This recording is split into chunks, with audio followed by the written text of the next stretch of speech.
most talked about Detroit media by other Detroit media, and we love it. It's the Woodward Sports Network.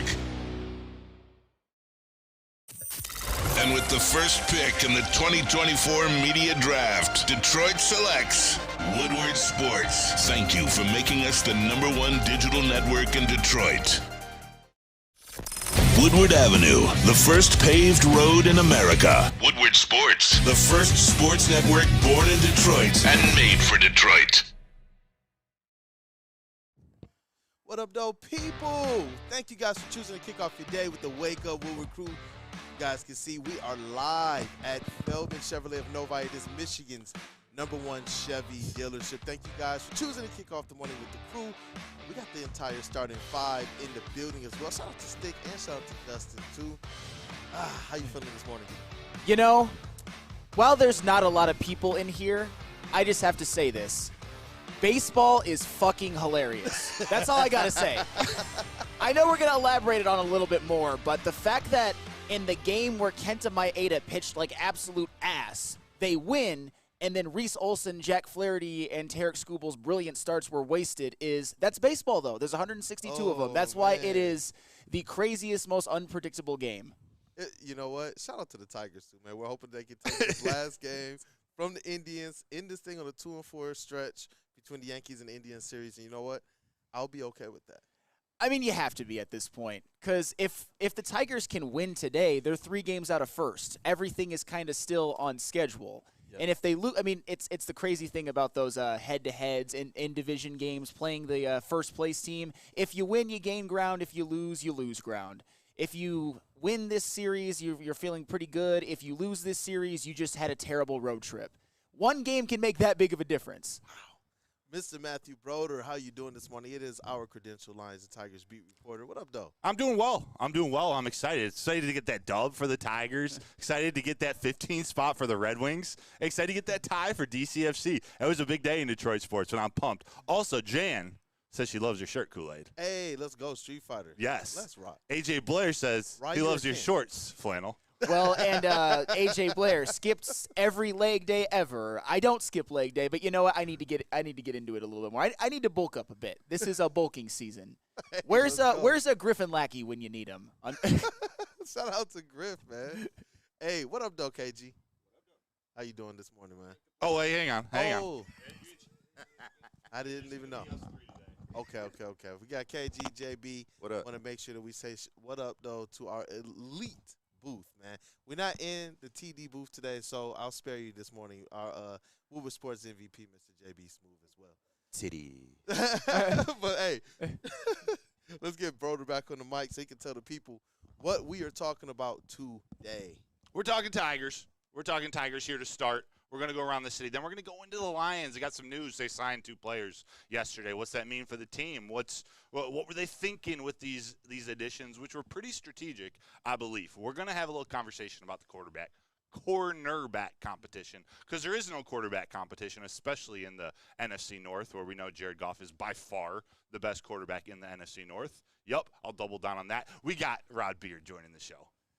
We got the legend himself, 8:45 and 9 o'clock. He'll be joining. And then we're going to wrap things up today with a little conversation on Isaiah Williams, one of the undrafted free agents. And we'll see how the show goes. We're probably going to veer off in a couple different directions, but that's why we're at Feldman, so we can drive whatever car will take us on that journey. Hey, let's go.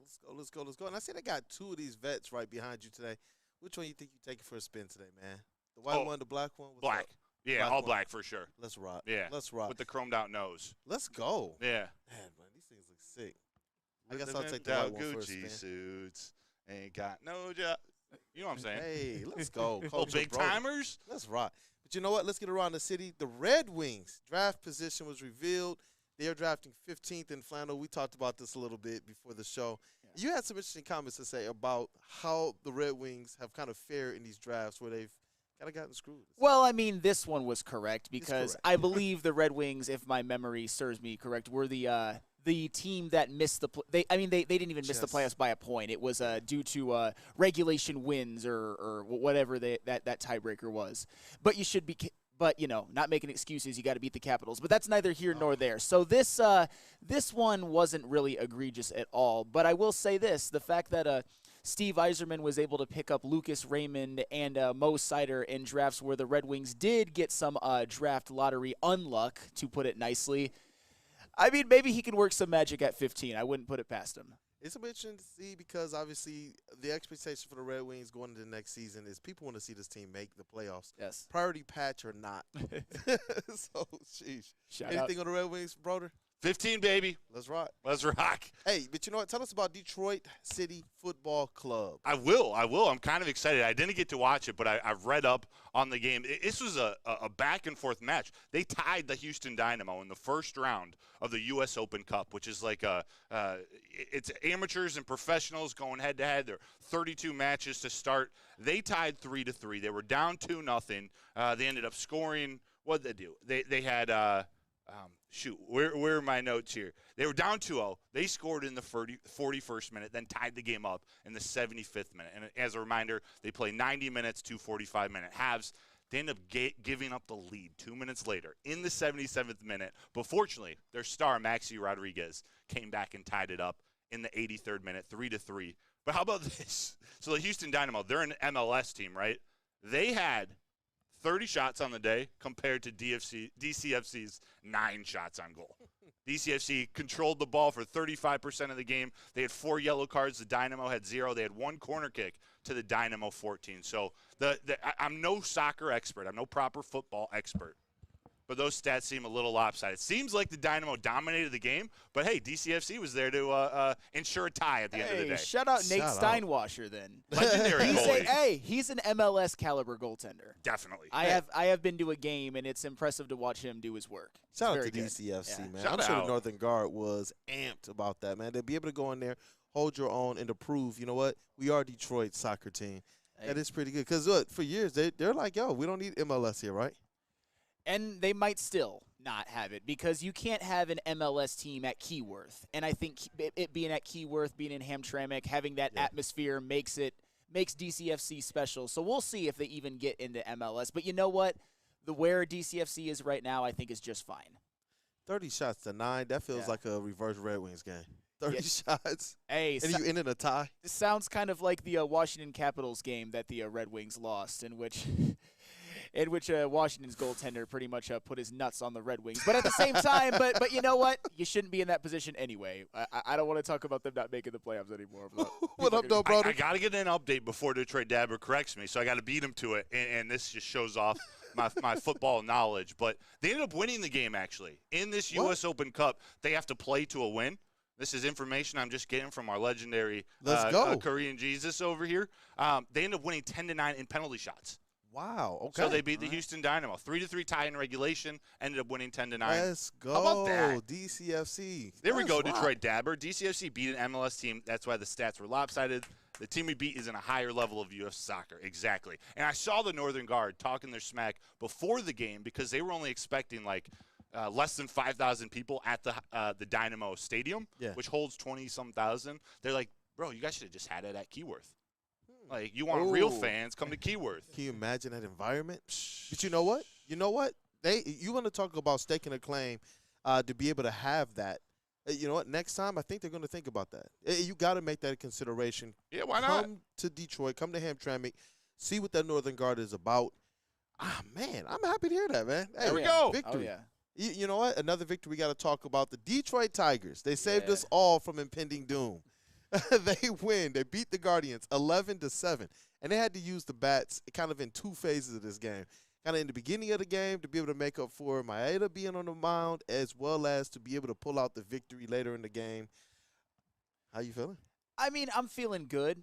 It would have when Cleveland ended up taking that 7-5 lead, I was in almost like, TV throwing mode at that point because if they would have wasted that, if the Tigers hitting finally woke up and they would have lost that game, I would have been just inconsolable. However, they did not. And here's where I have to give credit first because sometimes you got to credit the guys who have been there all year long. How about that bullpen?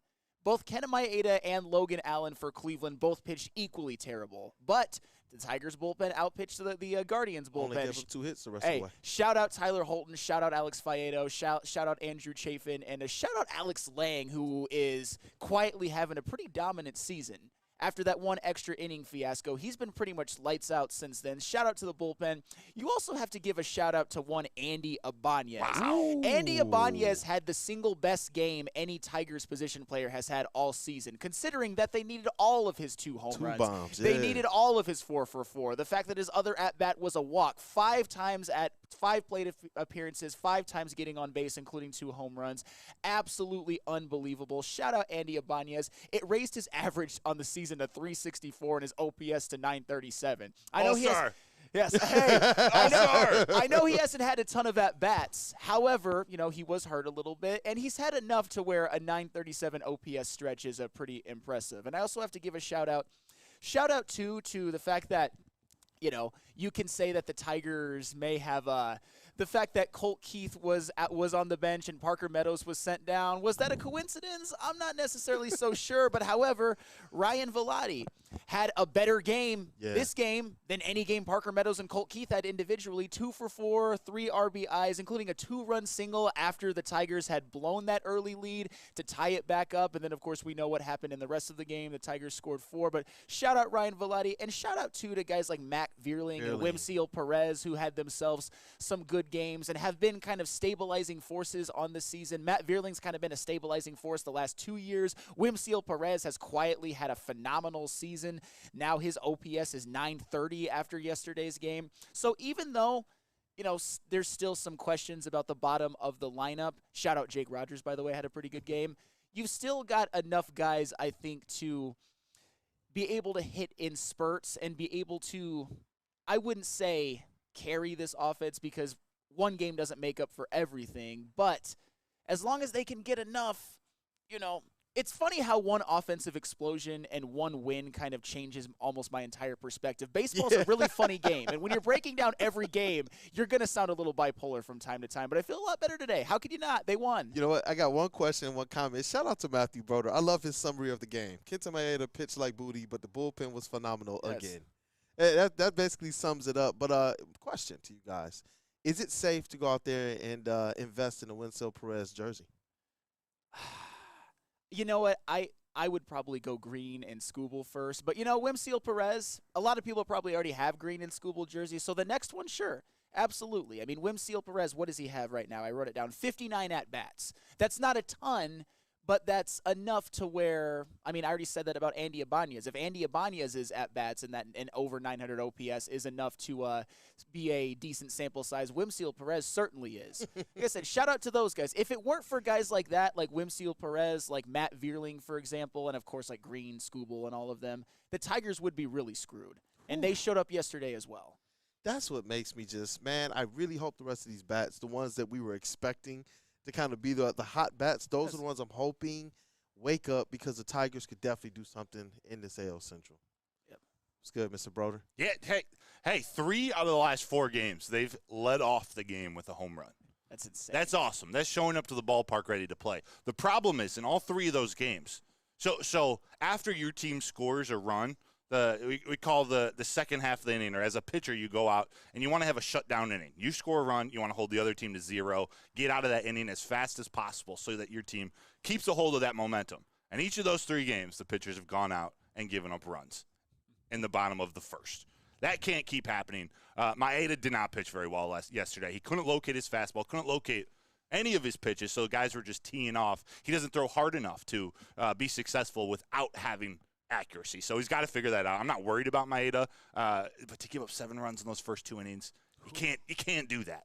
You can't. Yeah, Maeda is kind of in danger, and I'm not saying that he can't be valuable to this team moving forward, of almost losing any opportunity of having a good season. Because when you keep stacking up these, 2 innings, 7 earned runs, which was his worst outing of the year. I don't think that's good. Hey, now brings his ERA to 6.75. He's going to have to pitch brilliantly over a few game stretch, which I'm not sure if he's capable of right now, in order to even get his season ERA under 5. Is it required for him to have that ERA for the Tigers to be successful? Not necessarily, but at the same time, you know how it is in baseball. You can't win anything. You can't guarantee yourself a good season or a great season early, but the inverse, you certainly can. You can lose it. You can have to where you have so much ground to make up that you can't salvage a good season. But you know what? because baseball's a funny game, the offense and the bullpen bailed him out. When the offense couldn't do, shit for Reese Olson, Tarek Skubal, or Jack Flaherty, they bail out Maeda. It's a funny, funny game. Speaking of a funny game, we have a new leader, an MLB leader on the team, Spencer Torkelson. Yeah. He's leading the league in doubles. Hey, wow, shout out okay. to what baseball. It's funny. Dude, say it it's again. Stupid. It's a funny game. It's fucking hilarious. How can you Spencer Torkelson? I don't know if he's hit a single or a home. I mean, he definitely hasn't hit a home run. That's the thing. He's just doubles or outs pretty much at this point. Oh, man. Hey, brother, tell us about this Detroit Lions news. I know we're going to get into a lot more Detroit Lions as the show goes on, but just before we get into this next segment, the Lions had a couple deals. They did. Made 2 signings, which brings their current roster size up to 88 players, which means they have 2 roster spots left if they want to use them. But they signed a defensive tackle from the Tennessee Titans, or played for the Titans last year, Kyle Pico, or Paco, depending on how you pronounce it. So, I mean, he was out there with Terrell Williams then. He was. We're going to talk about that okay. next segment, Kool-Aid. Okay, I'm sorry. I'm just messing with you. And then they re-signed C.J. Moore, who, if you guys remember, had just signed, I believe it was a 2-year deal with the Lions last year before he got caught gambling, breaking the NFL's gambling policies. He was one of the 2 that got an indefinite suspension. He's been out for the year. We're going to talk more about that whole situation and what this means bringing him back when we get back after the break. And, before we go to break, shout out to, not shout out, but just prayers and thoughts to everybody out on the west side of the state as well. There were tornadoes that went through there. Just seeing Dad with Tourette's and his comments in the chat, it just reminded me of that. He said, "Morning crew, wish I had happier news, but I live in Portage." Oh, and, no. Yeah, he said his apartment is intact, but it ripped the power supply off the apartment. So definitely prayers, thoughts, and hopefully there's something more tangible we can do for anybody that needs that type of help. If anybody's struggling right now, definitely put that in the chat so we can at least make sure that we got you guys in our well thoughts. Definitely, there's a camp that my family and I go to out there every single year, and it's just to hear that, it's kind of devastating. Yeah. So, man, oh man. But where are we going to before we get into this next segment? JB? Oh, you know what? Hey, JB said it's time to feed the pet lion. And you know what? The Tiger can get the best as well, too. Shout out to the Detroit Tigers, that 11-7 win over the Guardians. But when you want to give your pet the best, you take them to Premier Pet Supplies, hands down Michigan's best pet store. They've been in business for over 30-plus years, locally and family-owned, 60 brands of food, all the nutrition experts to be able to help you as well. Get your pet to Premier Pet to give them the best. Visit them online at www.premierpetsupply.com. Come to any Lady Jane's Haircuts for Men and claim your throne for a king's treatment from one of our talented stylists. Open 7 days a week. Walk in anytime. Just get to a Lady Jane's today and receive a precision haircut, scalp massage, hot lather neck shave, and a hot towel treatment. A haircut should not be a chore. It should be an experience. And that's exactly what Lady Jane's has to offer. Open 7 days a week. Walk-ins are always welcome. There's always a location near you. Lady Jane's Haircuts for Men. It's wicked awesome. Congratulations to the real coach of the year, Motor City Dan Campbell. Just put your head down and go to work. It's about to be fun, man. It's about to be fun. Woodward Sports. Yeah, what's good, man? How you doing? What you got for me today? Let's have a look, man. I see the one I want right there. That's the one I'm looking for.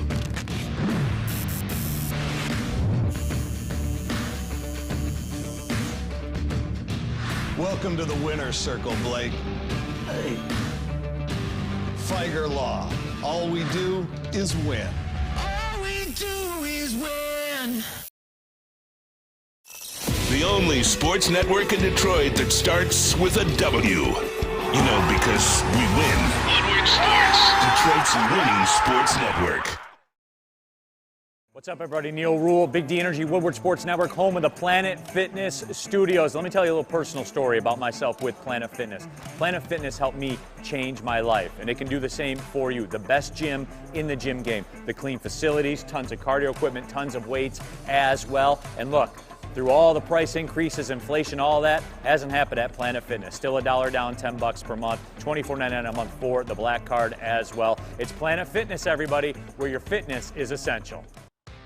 What up, though, people? Welcome back to Wake Up Woodward. We appreciate you, chat family, for choosing to kick off the day with the Wake Up Woodward crew. We got the entire starting five live at Feldman Chevrolet of Novi. It is Michigan's #1 Chevy dealership. You guys got to get down here. I know Flannel and Broder have both gotten cars from here. They were taken great care of, and the entire process is one that they would recommend to other people. What do you think, Flannel? 100%.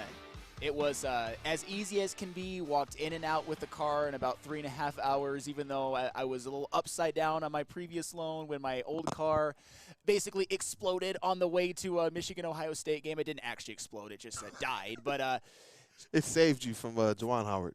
They actually won that game, though, that Michigan-Ohio State game. They actually won it, and I missed it. It was not last season. It was the year before where they weren't as bad, and they had all the talent. They just lost so many close games. They actually won that game. But, you know, that is my lesson. Don't go to Ann Arbor for Michigan basketball games. I can now, though. Shout out Dusty May. Shout out Dusty May. Doing a heck of a job. Oh, man, chat family, as always, you guys are the most important part of this show, this platform, and our crew. Go ahead and smash that like button once you have encouraged somebody else to do the same. But we got to talk about some of these signings. Mr. Matthew Broder from the Detroit Lions. And we talked about a little bit defensive back C.J. Moore is returning to the Lions after his suspension. Yeah.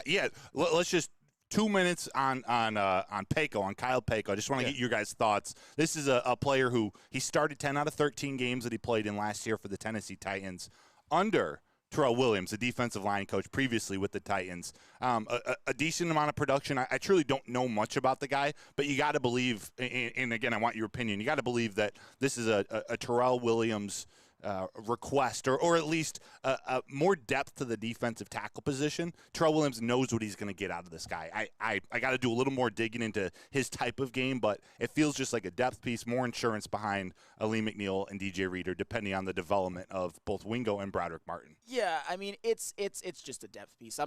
This doesn't move the needle for me much because I actually, especially given the draft pick of Mekhi Wingo, I'm actually pretty high on the potential of the Detroit Lions defensive line, both in their starters certainly, but even in their depth with guys like hopefully Broderick Martin taking a step, and Pascal, Kaminsky, Mekhi Wingo, all of them. He's a guy who basically had the most playing time he has ever had in his career last year, had his career high in pretty much every single statistical category except sacks. He had 2 in 2021 and 0 in 2023.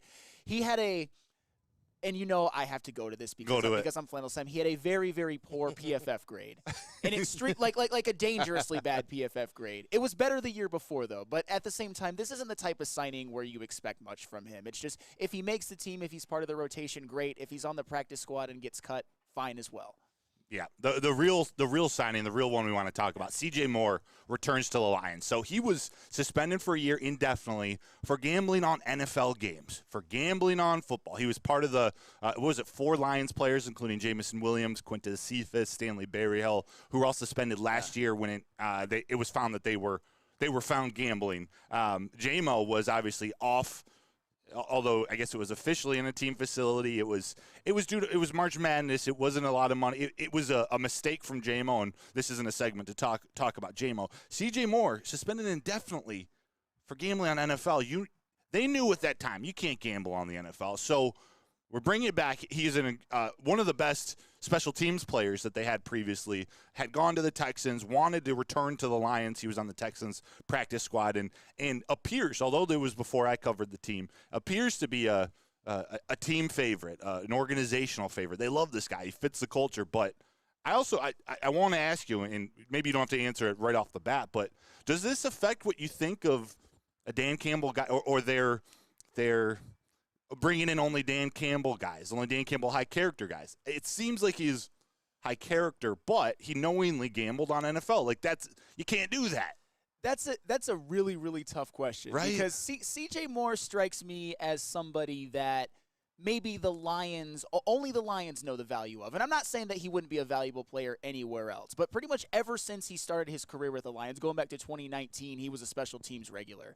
In both 2021 and 2022, he had a PFF grade of over 80 on special teams. He's best known for that fake punt, that 42-yard run in that 2022 game against the Vikings, which another kind of interesting footnote in Lions history, he led the team in rushing that day. When you see rushing leaders, you see Moore 42. And that was also a big Lions win in 2022.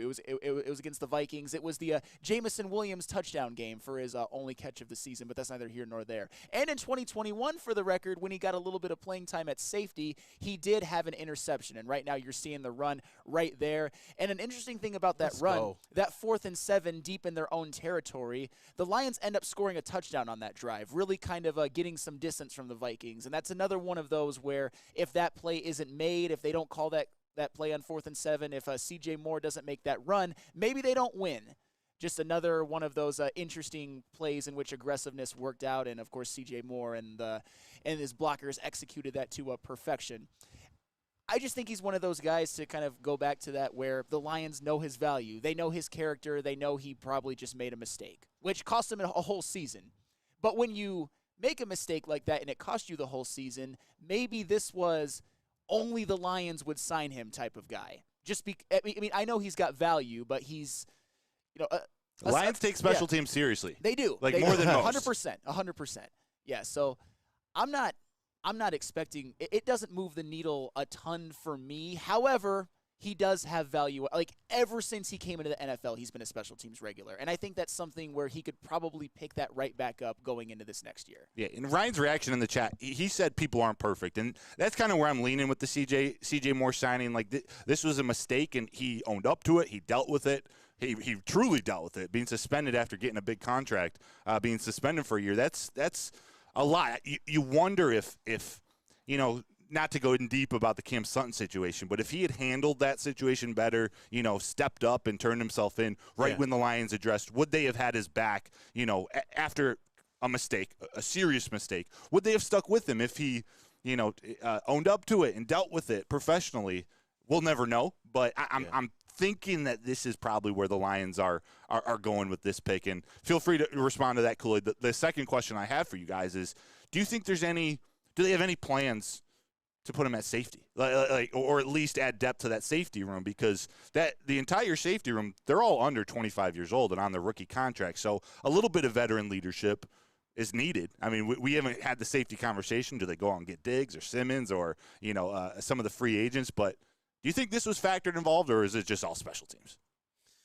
Man, I think everything that Brad Holmes and Dan Campbell has done has included character. They've put that kind of at the top, and it's not just who that person is as an individual, but what that person could be in the locker room and as well as on the field too. And seeing what they've done here, it does lead me to believe that the Lions, whether that sticking with like a Cam Sutton would mean bringing him back to the team or not, it did seem like they cared about him personally, that the people that they had in that locker room, they did care about what was going on in their lives, and they were trying to help. To hear Rod Wood come out and say he was in our facility, we urged him, we asked him to please respond to this thing. That, to me, shows an organization that does care about the character of their players and what their players do as it relates to doing the right thing, whether you're on the field or off. It leads me to believe, seeing what they're doing with C.J. Moore, especially seeing that it wasn't, in my opinion, necessarily a character issue, but it was definitely a mistake. To be able to give him a second chance with the Detroit Lions, considering what happened, it would lead me to believe that they think of this guy as a high-character individual who made a mistake that he just won't make again. And that, it honestly makes me excited to see what's going to happen. Not everything that Brad Holmes has done has turned up gold, especially in that secondary. But if you're going to take another flyer on a guy like C.J. Moore, it leads me to believe that not just what he'll do on the field as a versatile player, but what he could do as a vet kind of for that secondary room is something that they value. I mean, I think it's more of a special teams things personally. Although you need in the NFL, unfortunately, because it's the nature of the game, you need that emergency safety kind of guy. Like I said, he did play a pretty fair amount in 2021. He did get that interception. It was in that game against the Packers, the final game of the season that they won 37-30. When I look at the safety room, I look at least when it comes to their young starters, I like Kirby, I like Iffy, I like Brian Branch, although he kind of vacillates between slot corner and safety. I think he'll play more safety this year. However, say what you want about these guys, and I certainly have had my negative opinion about both of them to some extent, definitely one of them. C.J. Gardner-Johnson and Tracy Walker are gone. So you might need maybe like a C.J. Moore as your emergency backup safety. That's certainly not what I think is the number one priority of bringing him back, but he's there, and he's capable of maybe being an emergency stopgap just in case. Tracy Walker, free agent. I know. It's funny. Get him back for a cheaper. I'm not saying bring him back, but you could. You could. The thing about him, it was the price of the contract. He was such a massive cap hit, and his play had regressed after his Achilles injury. You wonder. I mean, they love him as a person. It was 100% contract based. So I'm excited to talk about the secondary. And there's a lot of competition. And I think we're going to focus more on the cornerback position. But we talk about how versatile these guys are. Like Brian Branch, you just said maybe he plays more safety. We got to see. Yeah. We'll ask you guys when we get back. Who do you think is going to win that number 2 cornerback spot? On opening night. We'll say on opening night. Opening night. Yep. And you guys, I want to know a little bit more as well, or at least talk about what we think the Lions are going to do as a secondary as a whole. Like, what packages are they going to run out there defensively? So big packages. Hey, big packages. The only type, huh? Detroit. Hey, let's get into this next segment. Live at Feldman Chevrolet of Novi, Michigan's #1 Chevy dealer. JB, where are we going to next, brother? You said Sam's not high on CD Deuce, but maybe he goes somewhere else. You can go to Dispo, of course, with the May. They're having all kinds of deals. They've got that. They have that amazing cannabis mall in Romeo. They got locations in Romeo, Hazel Park, Fire Creek, Bay City South, Bay City North, Whitmore Lake. They got all of your cannabis needs. If you walk in, I'm not even somebody who partakes, but it's just so clean in there. They've got pretty much every product that you could ever want. It's easy. It's accessible. You can get it delivered. You can stop at any of their locations. Or if you just want to, order online or just peruse their website, go to disposhops.com.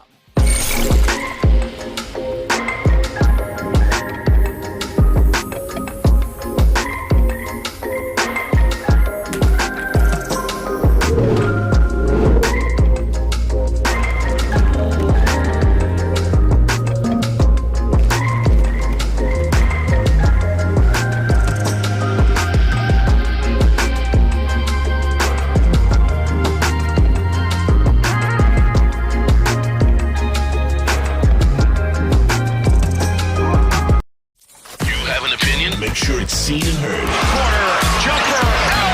Tweet us, hop on the YouTube chat, slide in the DMS at Woodward Sports on all social media.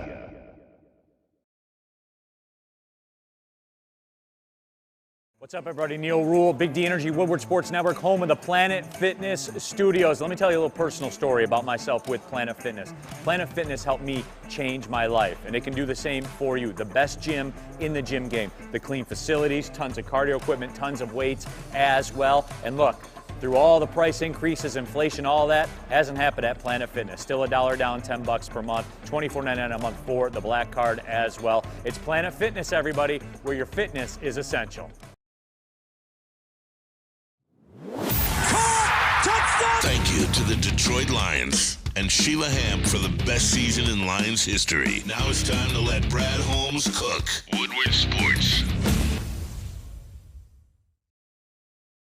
You saw that commercial with Neil Rule. Nobody represents what Planet Fitness can do for a person better than the great Neil Rule, and it could do the same thing for you. They've got memberships starting at only $10 a month, or you could upgrade to the Black Card for $24.99 and get more of the amenities and be able to go to any Planet Fitness across the United States, no matter where you are. If you want to meet your fitness goals, go to Planet Fitness. If you're on a bit of a budget and also want to meet your fitness goals, Planet Fitness is the place for you. It's Planet Fitness, where your fitness is essential. Essential. Hey, we are back. What up, though, people?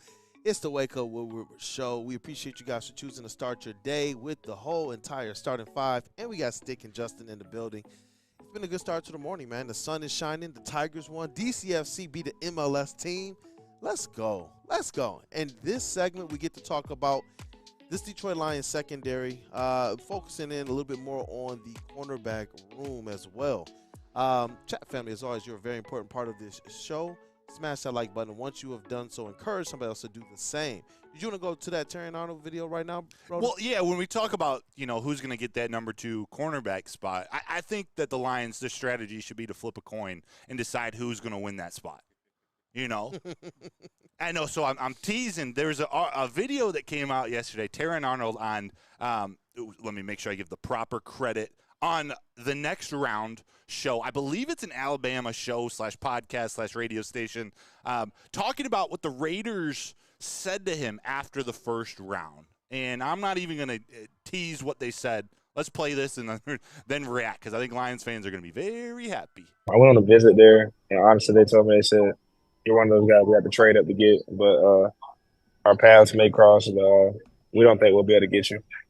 And my agent, Nicole, she did a very great job of just she actually texted me that following morning and said, hey, it's a heavy O-line, receiver, quarterback, heavy offensive draft class, man. Y'all might have a chance.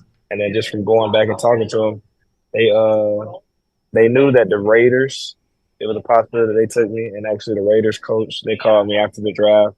And they were like, we actually had a coin toss between you and Brock Bowers and landed on him. I was like, oh, wow. Flip a coin? What was it, pick 13?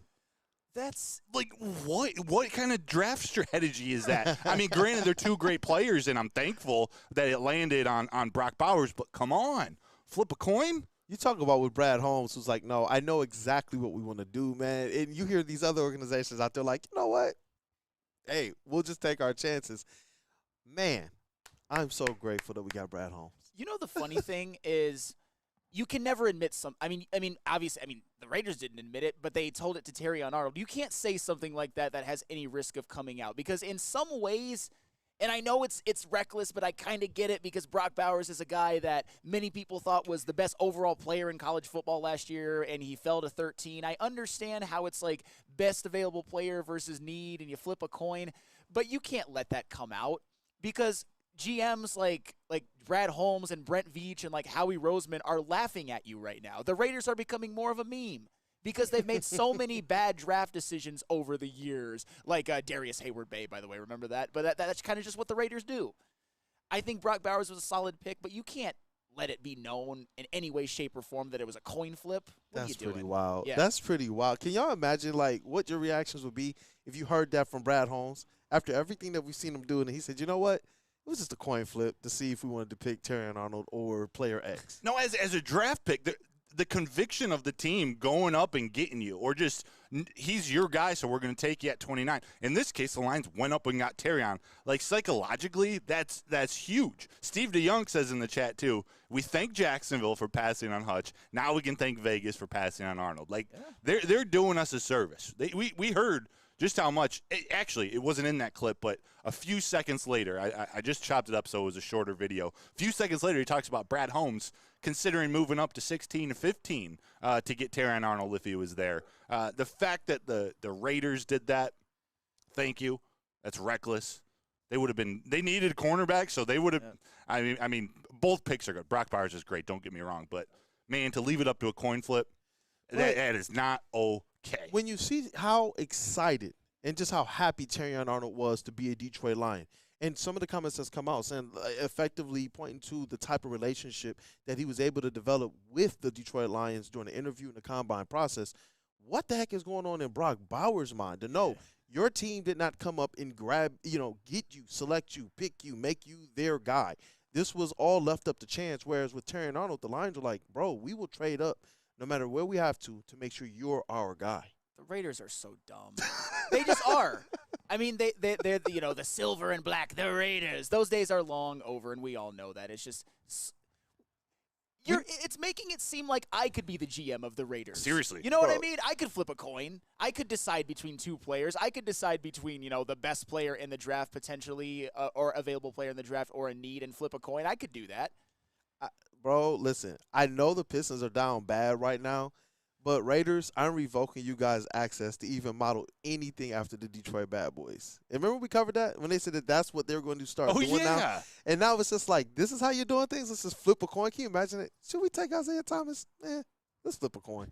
Like, are you kidding me right now, man? Like, I'm telling you, if I'm Brock Bowers, I'm not feeling the same way that Terrion Arnold, Rakestraw, and some of these Detroit Lions draft picks are coming to this situation knowing, especially when you're looking at guys that were drafted here like Penei Sewell, Amon-Ra St. Brown getting the bag. Hearing, not just getting the bag, but seeing how they're treated here, man. Seeing, like, the type of rarefied air that this organization is making sure that their drafted players are in. Man, I really love the way the Detroit Lions are doing things right now. We're talking about the Raiders the way we used to talk about the Lions. And Terrion and Enos Rakestraw, they're the type of rookies who, expect themselves to start. Like they're humble. They're ready to come in and work and are prepared for competition, just like the dude, Amik Robertson, isn't afraid of competition. But they're going into training camp. They're starting rookie minicamp on Friday in 2 days with the intentions of earning that starting number 2 spot. Shoot, even starting number 1. I think, is it safe to say, at least at this very moment, we assume Carlton Davis is probably your starting number 1 cornerback to start the season? Yeah. Where do you go next in terms of number 2? You think Amik Robertson starts the season there? You think Arnold earns it out of camp? You think Arnold and Rakestraw find their way on the field in some capacity? Flannel? Ooh. So coming off of camp, I expected to be Amik Robertson. However, I am higher on Amik Robertson than some. I saw what he did last year with the Raiders. He played 506 snaps as an outside corner, gave up a passer rating of 85.7, which is very, very good. 85.7 is not a good rating, and then only gave up like 40 receptions. He was good. He had a few really, really good games. He had an interception against the Packers in a game that they won, an interception against the Giants, a phenomenal game against the Vikings, and a great game at Kansas City. He's capable. However, we don't necessarily know if he's capable of starting a whole season as an outside corner because that wasn't what he did all of last year. But I think at least at the beginning, and this isn't me knocking on Terrion Arnold or Ennis Rakestraw, I think both of them have some kinks that they need to work out before they can be a day 1 starter, which is really, really hard to do as a year 1 corner. I think Terrion Arnold, he takes a few too many chances. I think he relies a little bit too much on his athleticism, which he could make up a lot of things in college. But in the pros, it's a different animal. Although I think if he does clean some things up technique-wise, he has the athleticism and the upside to hang with NFL wide receivers. Even a guy like Justin Jefferson, for example, who may not be in the division for too much longer, but we shall see.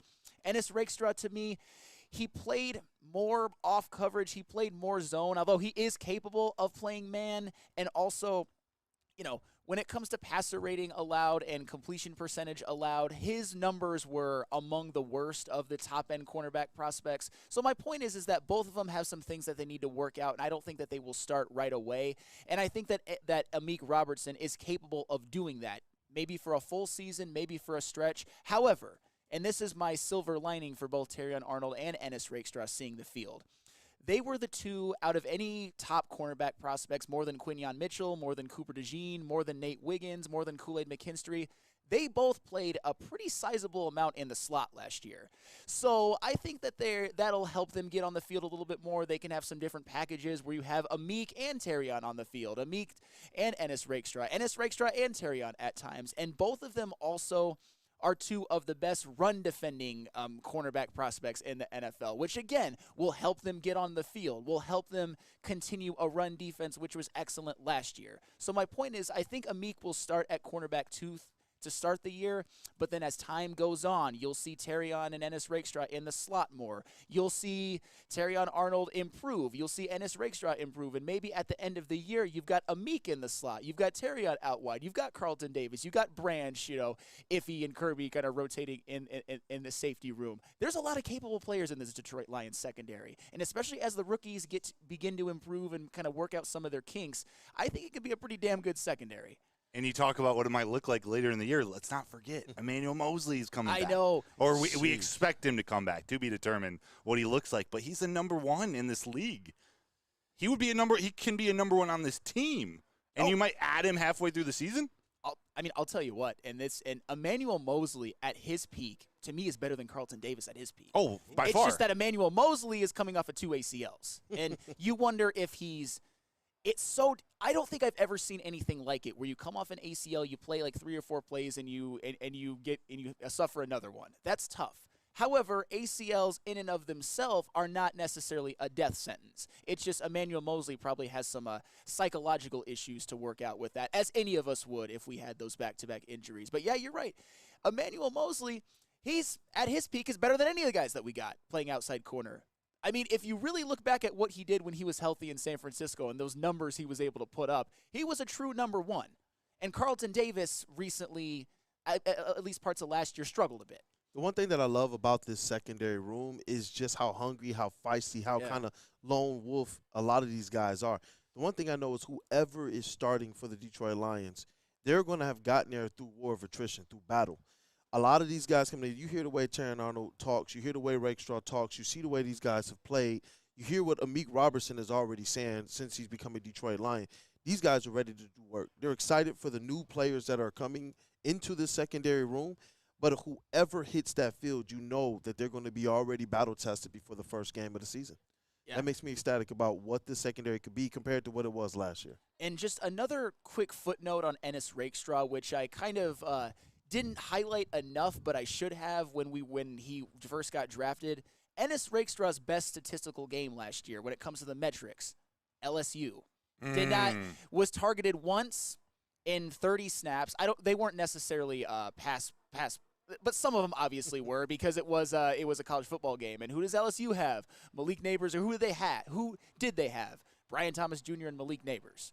And you see some of his highlights. He's a guy who's not afraid to stick his nose in there and make some plays. Neither is Terrion Arnold, which I said, along with their slot experience, will help get them on the field, even if they aren't CB2s coming out of training camp, which I don't think they will be, for the record.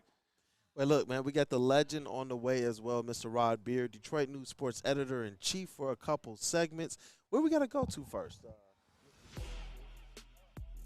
You can tell us about all the shows that are coming up on the network today? The shows. You know, Wake Up Woodward, 8 to 10, Monday through Friday every day. You guys already know the whole 5. We got them in the building. KG, JB, Matt Broder, Flannel Sam, your boy, Detroit Kool-Aid.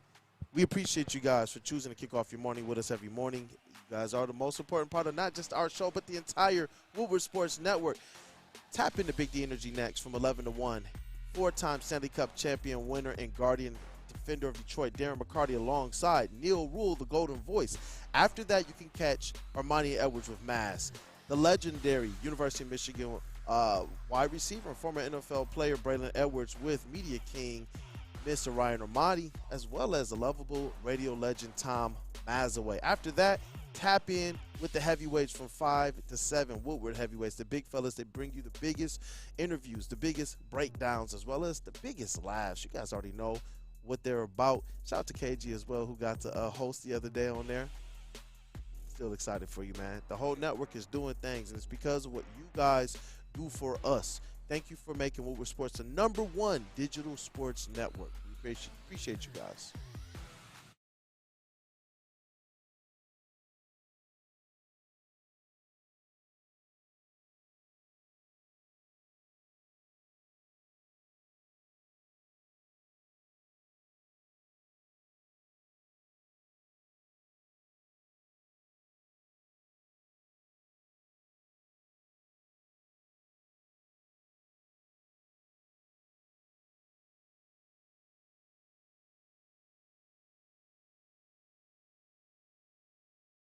A network for the city, by the city. Woodward Sports is Detroit Sports.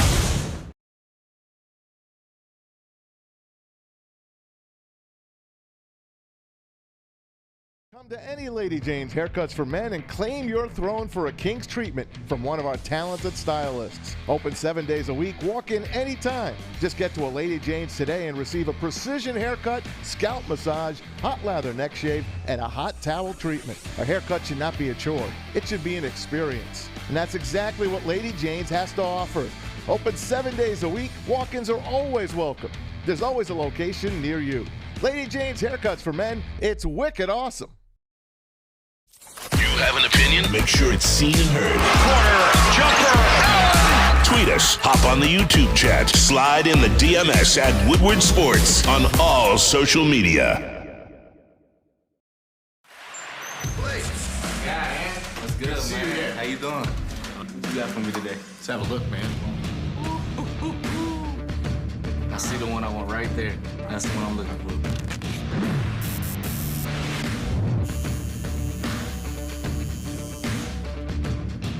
Welcome to the winner's circle, Blake. Hey. Figer Law. All we do is win. All we do is win. Glorious Cannabis, the ice water bubble hash pre-roll, now with diamonds, made with terps. It is another great way to enjoy cannabis if you partake. You can get them at Dispo. It's a strain that was used at Honolulu Blue during the football season. You got ice water now. You can get pretty much everything you want when it comes to cannabis, to ice water bubble hash cannabis. So, visit gloriouscannabis.com. Let's go. That was a terrible read on my part. Well, I fumbled that bag so bad. Sorry, Glorious. We'll have the copy in when we get back to the studio. What up, though, people? Welcome back to Wake Up Woodward. Appreciate you guys for kicking off the morning with the crew. We are live at Feldman Chevrolet of Novi. It is Michigan's #1 Chevy dealer. Matt Broder and I, we're going to take these white and black Corvettes out for a spin after the show. They replace our white and blue ones. Hey, that's what happens. Don't wait around. Get to Feldman. Get your car that you want. What's good, bro? Nothing. I'm jacked up. I want to drive a vet. Let's rock, man. Let's rock. But you said we got the legend on the line? Uh-oh. All He's right. frozen at the moment. Frozen at the moment. At the moment. I definitely, man, want to be able to get his vibes on the Detroit Lions, a week after the draft. While we get this set up, I got a question for you guys. Related to Rudy Gobert. And since you have kids, Kool-Aid, yes, sir. You are married, Mr. Flannel. I want to ask you, would you miss the first game of a conference semifinals for the birth of your child? Your first child. I'll let you answer because you have kids. For the first child, I would. I actually would. So you'd miss the first game of a conference semifinals. It was game 2. It was game 2. Yeah, game they 2. were up 1-0, which. And I ask, because depending on your answer, I can ask, would you miss game 1 of the NBA Finals or game 7? Like, basically, what would it take for you to not attend the birth of your baby to play in your game? You know what? The first child, I'm gonna be there. The other ones, I still love you guys, but I'm just saying, like, the other ones, I gotta go and make that bread. All right. You know, the funny thing too is Rudy Gobert won the Defensive Player of the Year award for the 4th time, and he missed the game in which the Minnesota Timberwolves put on one of the greatest defensive performances I've ever seen. It's funny. It didn't hurt him at all. I mean, as somebody who doesn't have kids, I think the line that it would be for me would be a do-or-die game. Game 2 of a playoff series in which you already stole home. I understand why Rudy Gobert missed it. And we obviously know it worked out. And I think his teammates probably supported him. But if it was the Super Bowl, if it was the national championship, hell, if it was it Scottie Scheffler had like a conflict with the Masters, if I had a chance to win the Masters, I would probably go the Gilbert Arenas route and be like, the baby's going to be there. But again, this is me speaking as somebody who does not have kids, who doesn't understand the experience. But you do know, I do got to make sure I check in with wifey because she is a true partner. She really is a true partner in crime. And it's like, if she needs me there, that does change up the equation a little bit. If it's just for the joy of being there to see your child born, because the child is not going to really remember it. But my wife, especially with this last one we just had, when I think about it, I'm like, you know what, there's no way that I couldn't have been there for her. This was the roughest pregnancy we had. Obviously, we were high risk. And so thinking about it from that perspective, more of being married, less of actually being a parent, I'm like, you know what? As a married man, I'd be there if she needed me there. Hey, and that's why your perspective is needed, because I don't have the experience that you do. So it's even an 0 lead in the second round of the playoffs in which they'd already stolen home court. That to me is a go be with your wife. If it were, let's just say, I will say this though, and this is me where I'm just speaking as a fan, as like a selfish bastard fan that I am. If, let's just say, and this is just very, very hypothetical, if Mikey Sanderstill had a partner who was in labor and he decided to miss the national championship game, I'd probably be like, bro. But again, I'm just like the selfish fan. That's the selfish fan perspective. And it did happen. Arenas. Well, Gilbert Arenas is kind of a clown anyway. Yeah. I hate that I even gave him credit as somebody that I could potentially agree with in some circumstances. But, yeah, it's certainly a situation that it all worked out for Rudy Gobert and it all worked out for the Timberwolves. The defense looked better without him. I'm not saying they are better without him, but it worked out. Rudy Gobert, they found a way in this era to give Rudy Gobert 4 Defensive Player of the Year awards.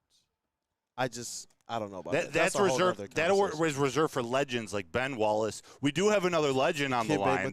Another legend on the line. Rob Beard, we got him. We got him, Kool-Aid. Let's rock. Detroit News Sports Editor-in-Chief. You guys already know every single Wednesday. Hey, shout out to Rod.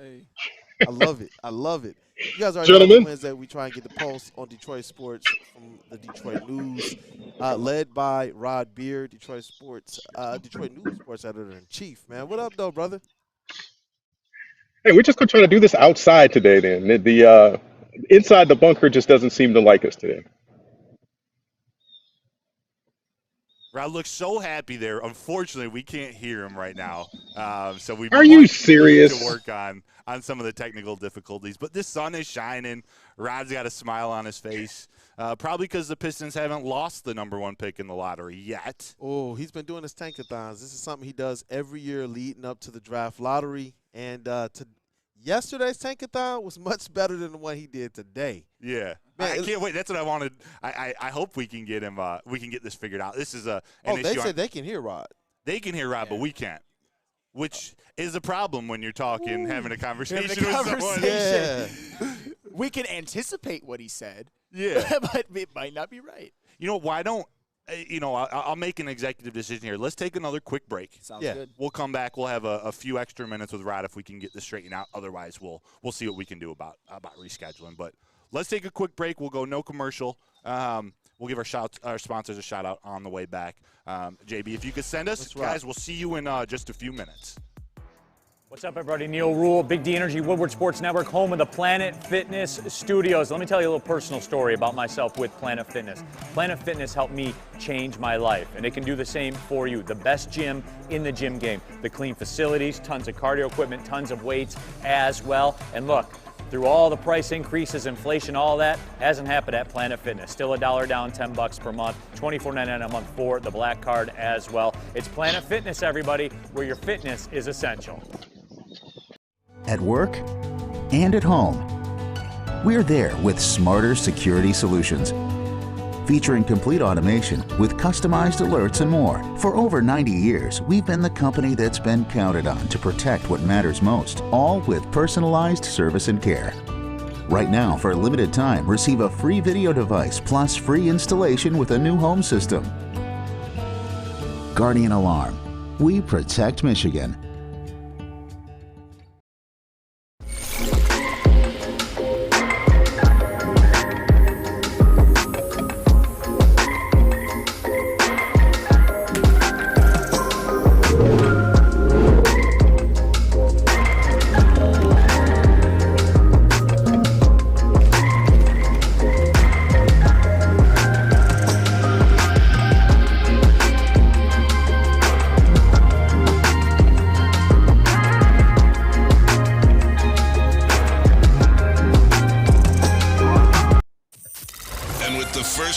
In the 2024 media draft, Detroit selects Woodward Sports. Thank you for making us the #1 digital network in Detroit. We are the network for Detroit by Detroiters. Welcome to the Woodward Sports Network. Congratulations to the real Coach of the Year, Motor City Dan Campbell. Just put your head down and go to work. It's about to be fun, man. It's about to be fun. Woodward Sports. The most talked about Detroit media by other Detroit media, and we love it. It's the Woodward Sports Network. At work and at home, we're there with smarter security solutions. Featuring complete automation with customized alerts and more. For over 90 years, we've been the company that's been counted on to protect what matters most, all with personalized service and care. Right now, for a limited time, receive a free video device plus free installation with a new home system. Guardian Alarm. We protect Michigan. Come to any Lady Jane's Haircuts for Men and claim your throne for a king's treatment from one of our talented stylists. Open 7 days a week, walk in anytime. Just get to a Lady Jane's today and receive a precision haircut, scalp massage, hot lather neck shave, and a hot towel treatment. A haircut should not be a chore. It should be an experience. And that's exactly what Lady Jane's has to offer. Open 7 days a week, walk-ins are always welcome. There's always a location near you. Lady Jane's Haircuts for Men, it's wicked awesome. What's up, everybody? Neil Rule, Big D Energy, Woodward Sports Network, home of the Planet Fitness Studios. Let me tell you a little personal story about myself with Planet Fitness. Planet Fitness helped me change my life, and it can do the same for you. The best gym in the gym game. The clean facilities, tons of cardio equipment, tons of weights as well. And look, through all the price increases, inflation, all that, hasn't happened at Planet Fitness. Still $1 down, $10 per month, $24.99 a month for the Black Card as well. It's Planet Fitness, everybody, where your fitness is essential. Soroki's Nashville Hot is back. They've got Nashville Hot Chicken dinners. They got Nashville Hot Chicken Pizza. They've got sandwiches. They've got everything you need.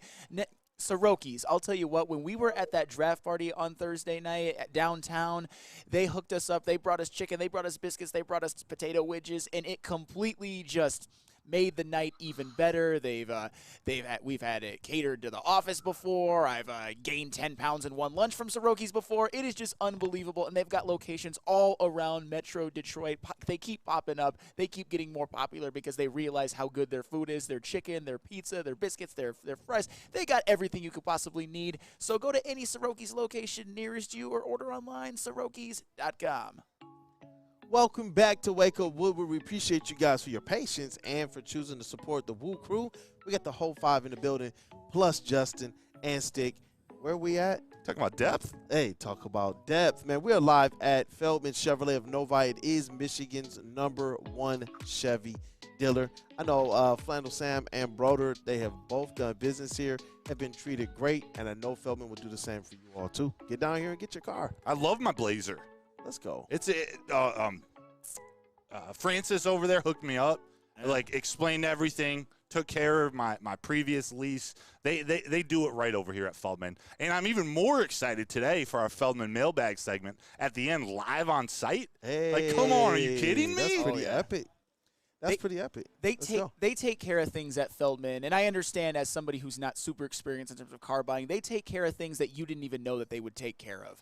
I also worked a little bit with Francis and JP, and of course Ryan Palter is my #1 connect here, and that was the gateway to me having an amazing experience at Feldman. And hey, if any of you come in and just say like I'm a fan of Woodward, I'm in the chat and all of that, they will give you that. Oh yeah, that's awesome. So maybe they'll even hook you up a little bit better. So shout out to Feldman. Shout out to Feldman. And you guys know what?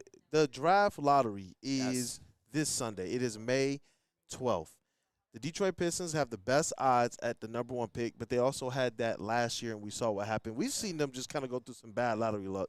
I know when Troy Weaver was first hired, about a month before the draft, the lottery was going on, and they had him there, and the Pistons dropped. They dropped. And just his face at first was just like, are you serious? And a lot of us was like, hey, welcome to Detroit. These are things that happen. We got Cade Cunningham with the first overall pick, his second year here.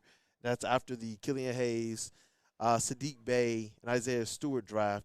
And since then, it's just been bad lottery luck again. Yeah, and the thing is, especially going back to the Killian Hayes pick, I understand that you got bad luck, but they still made the wrong pick. So there's been some drafting snafus with Pistons history. Although recently, at least you think that they've made some picks that we like Cade Cunningham, for example. I think Asar Thompson has some promise. But speaking of the draft coming up, maybe if you have to, when it comes to that draft pick, when it comes to maybe Ivy or Duran, and who knows, maybe those are some things we could package in conjunction with a big trade. So we shall see. All I know is this is one of the draft lotteries that I am least excited about because there's nobody coming out that I'm just like, oh my God, if the Pistons get him, he's going to be a franchise changer. There's no Wemby, there's no LeBron, hell, there's no even like an Anthony Davis type, or at least you think. You never know with these drafts, they can sneak up on you. But to me, it's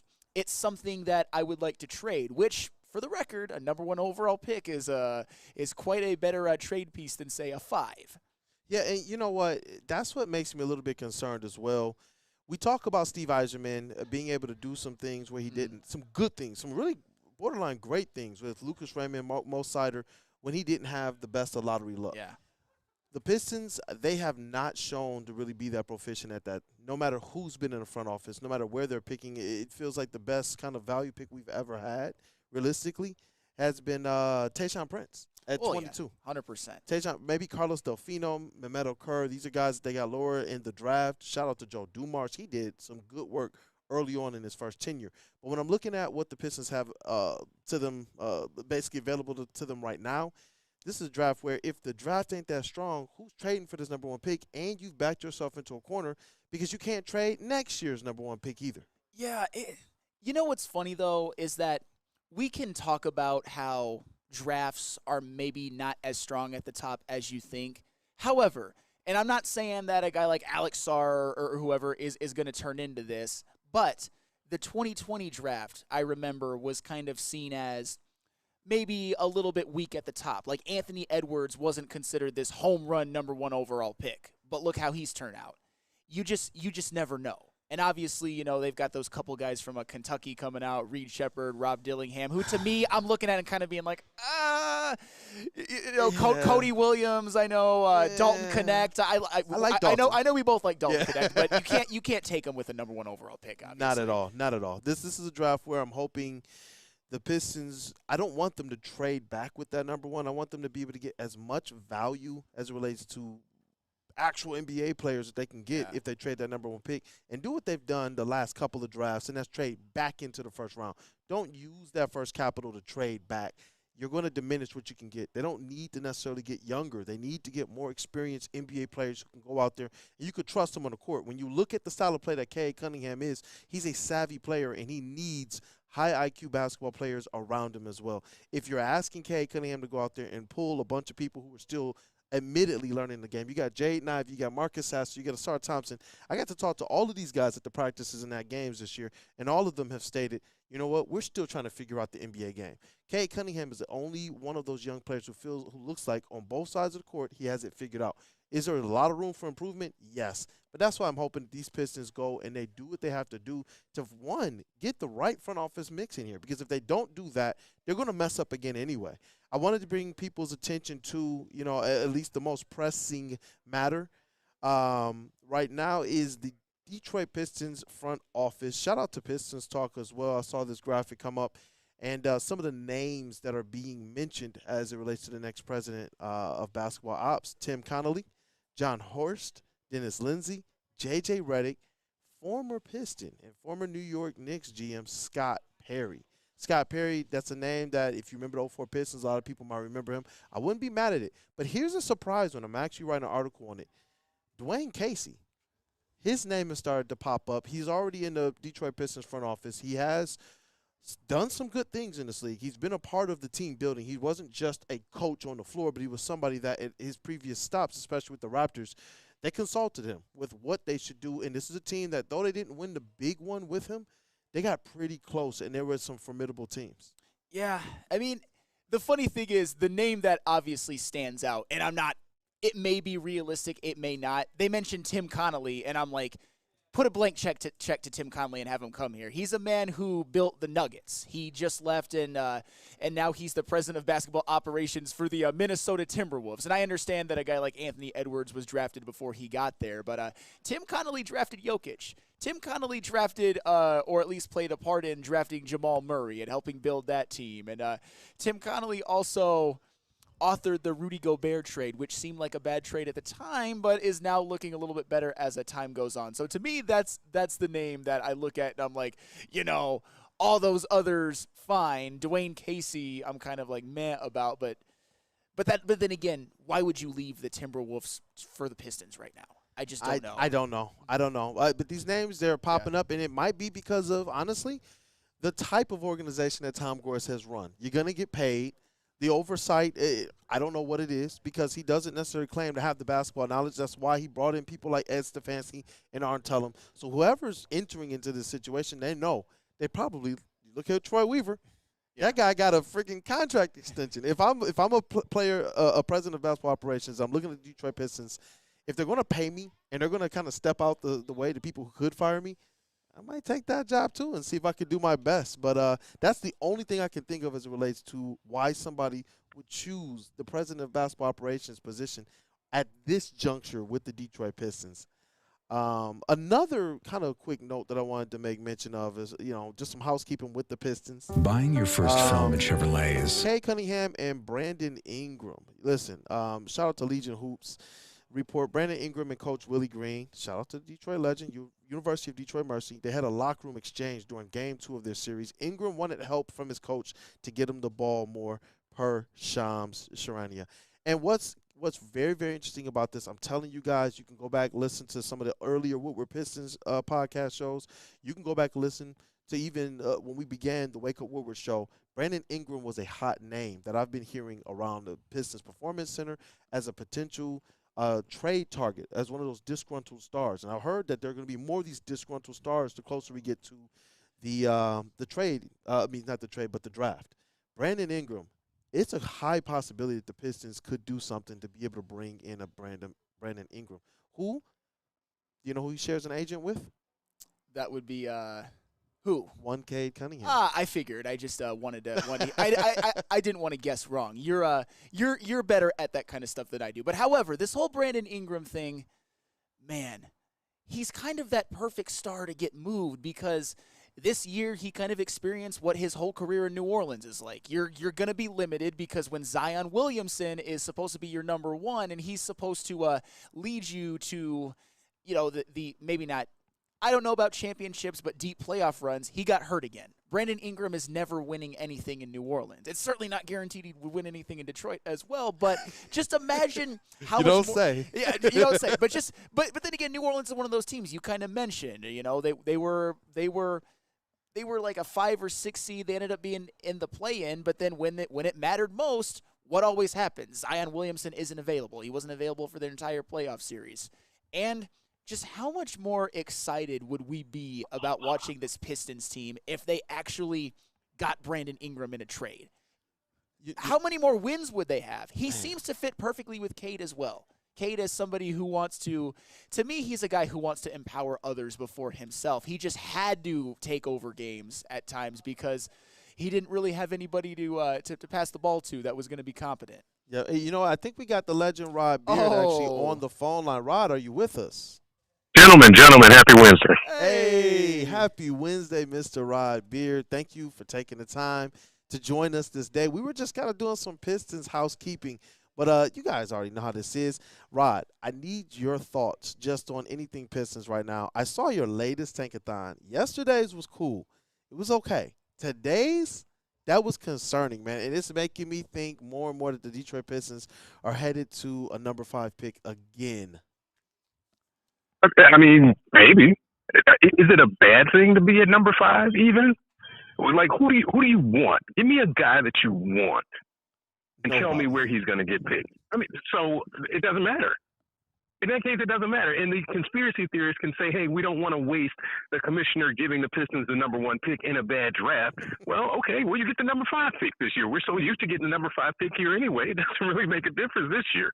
So, I mean, it's I don't see anybody that makes me say, hey, I want the number 1 pick. We need the number 1 pick to go get this guy. Or even, is there a difference in getting the number 3 from the number 1?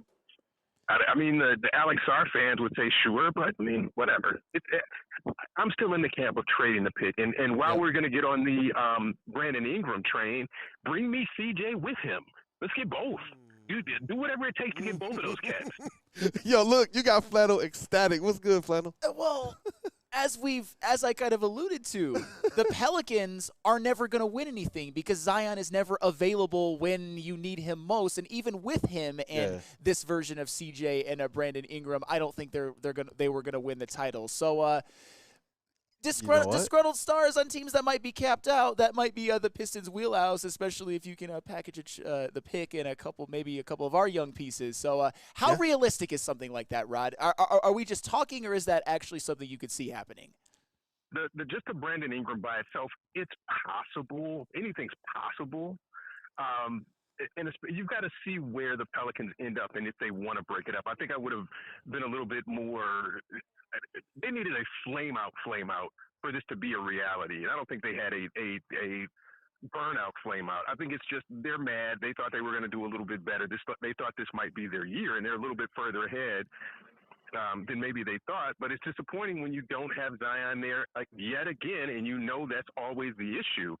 So if they break it up, if BI is on the market and the Pistons feel like that's a guy that helps, and he is a guy that helps, and that's the profile that we talked about, is an all-star caliber player, a guy who's been an all-star, who's just kind of bounced around and hasn't found the right location for everything to work out for him. That's the guy. He's number one on my list. I mean, I was all on the Zach LaVine sort of bus before, but this is certainly a better option, I think, because it addresses that forward need that we've been talking about for weeks and months that they need to address. That's a position of need in the league. You need a really good forward, and they just haven't had one in a while. Yeah, definitely. You know what? I looked at the teams that were also over the apron. I wish I saved that information as well, because there's some teams that if they don't get underneath the apron, it's about 7 or 8 teams. They're going to pay a hefty tax. So there's definitely going to be disgruntled stars that the Pistons are going to be able to throw their name in a hat with. There's going to be teams that are looking to get underneath that tax, and they got to get rid of probably some rotation players, even if they're not stars. This is the time where the iron's going to be hot for the Detroit Pistons, but it's about who's going to actually be the one to strike. We talked about earlier the potential candidates for the Detroit Pistons president of basketball operations, and a name that I actually heard come up this week, and I just want your quick thoughts on it, was Dwayne Casey. I've seen him at every single home game. He has his seats kind of right behind the visitors' bench, and one of the things that's been interesting, and we kind of talked about it on this platform a couple times, is seeing the different kind of visiting team players that he has connections to, recognize that Casey's sitting right behind them, and they turn around and make sure that they give him love. He's sitting amongst the fans. He's not really getting heckled. He's not getting really what Troy Weaver's getting. He's having these kind of great interactions with people. He's like a rock star down there. I see fans all, hey, Casey, coach, please take the picture with us. And I know he's been doing extensive scouting the last 2 years. His first year in the front office, he told me he was doing prospect scouting. Now he's been doing NBA player scouting in addition. Not just to try and figure out what the Pistons should do in the draft, but also making sure that he's keeping tabs on potential players that they could acquire or sign. What do you think about Dwayne Casey, as well as kind of the state of the Detroit Pistons president of basketball operations search? Yeah, I think he has the connections to do it. I think he has the basketball mind to do it. I don't know if he wants that kind of grind again, because the part of the getting out of the coaching part of it was just a lot. It's a ton of stuff to do, and I think he might just be happy in his role that he's in. It's kind of being a scout and just kind of fade off into the sunset a little bit. I think he has the skill set to do it. I don't doubt that at all, but it's just whether he wants to. And my bigger thing about the position itself for the Pistons is I want to get an experienced guy who's been around, and I've heard people toss around Tayshaun Prince because he has the Pistons background. I don't want to do that sort of thing necessarily just because he has a Pistons background. But if you're going that route, I mean, is Bill Laimbeer off the table necessarily? That he's run an organization before. He understands what you need to do. But again, you're talking about the background and the details of a position like this. I don't necessarily like going just for Pistons people because they were former Pistons, but those are names that you can look at as well and say, hey, why not? If you're just casting a very wide net and putting names on a sheet of paper, why not put those guys in there too? Yeah, definitely. You know what? I actually like that a little bit better than a lot better actually than JJ Redick. I don't know why Bill Laimbeer has been kept so far away from the Detroit Pistons organization. But he's been somebody that's run organizations, coached organizations, won championships.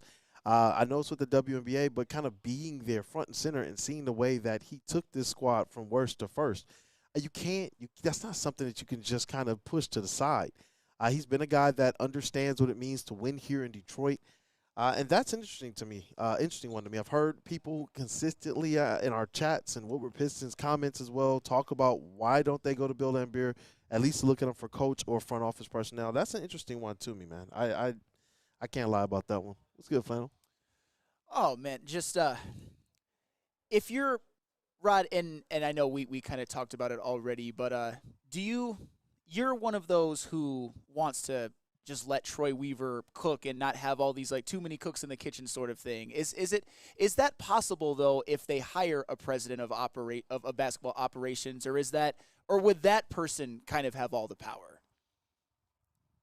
See, at this point, I think it feels like Troy Weaver's staying because with the draft coming up and you're bringing in a new GM with everything else, that research and that background check and everything that they do to prepare for the draft has already started. So if you're bringing in a new team president and he's bringing in a new GM, you probably would want that to be done already.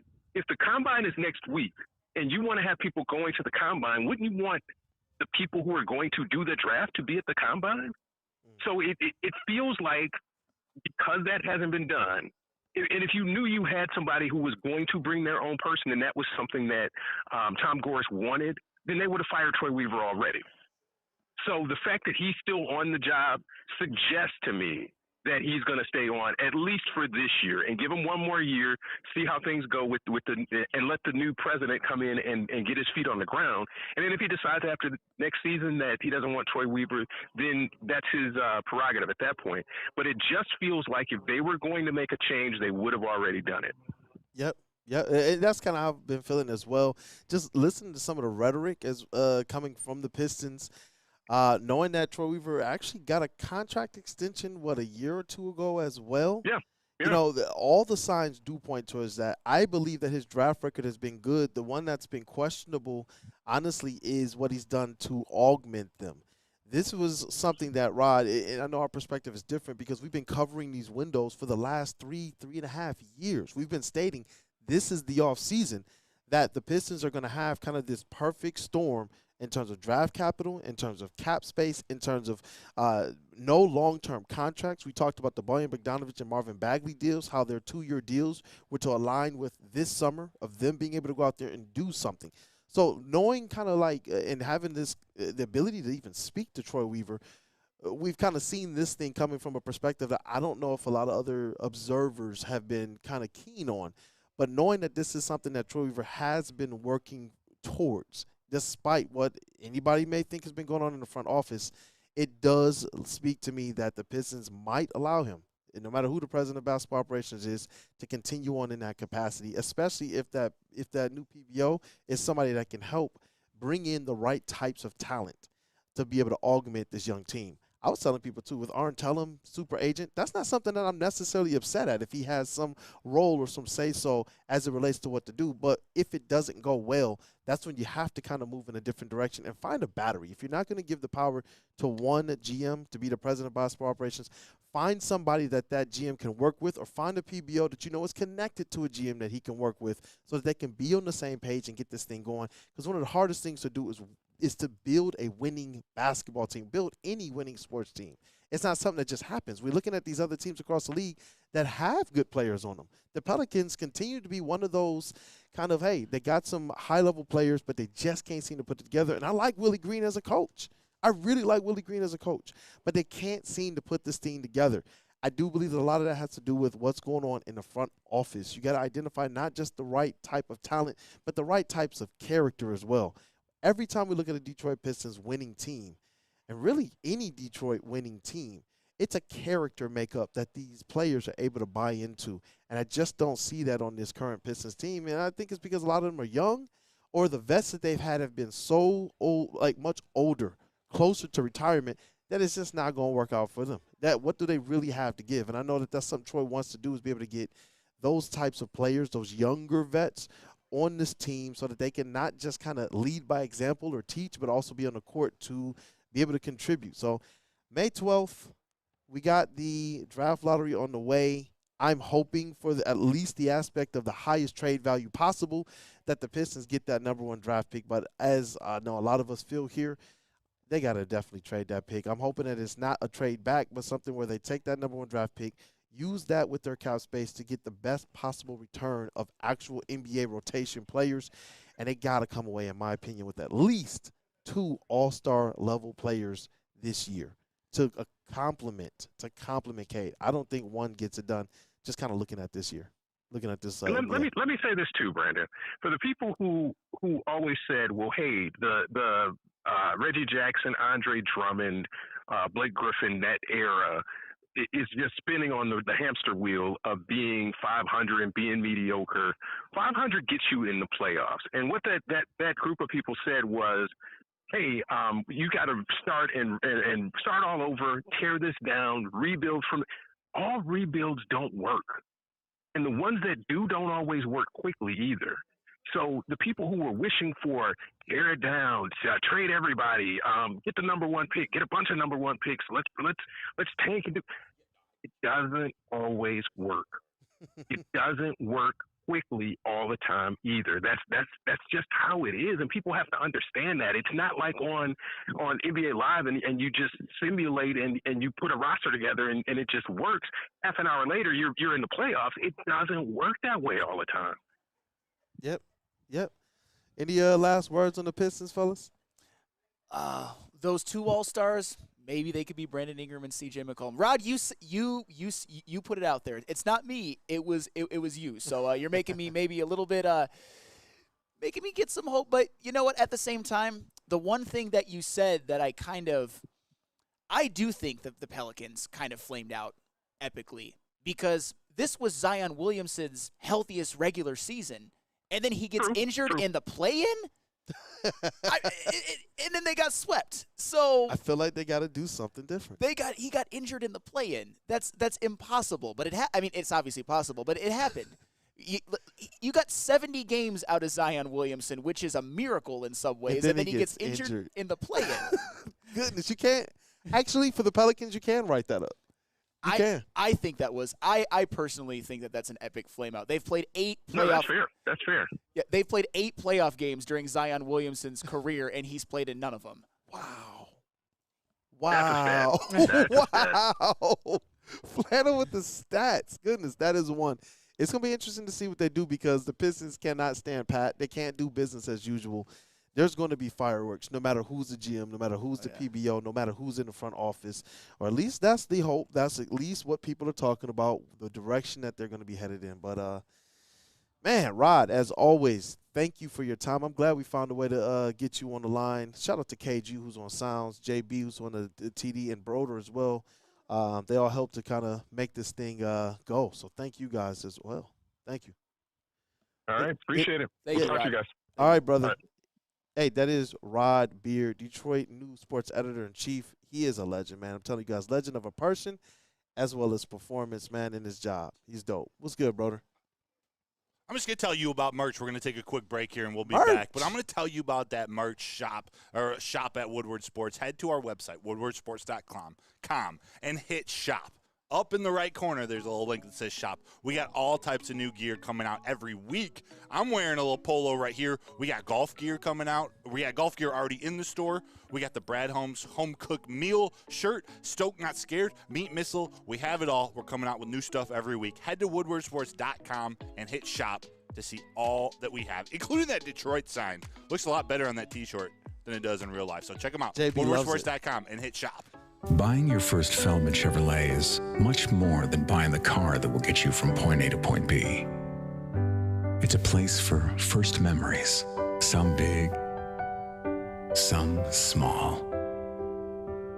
As she grows, you're not just buying her a Chevy, you're buying into a Feldman family. With more than 700,000 vehicles sold, from generation to generation, Feldman just keeps rolling. Woodward Avenue, the first paved road in America. Woodward Sports, the first sports network born in Detroit and made for Detroit.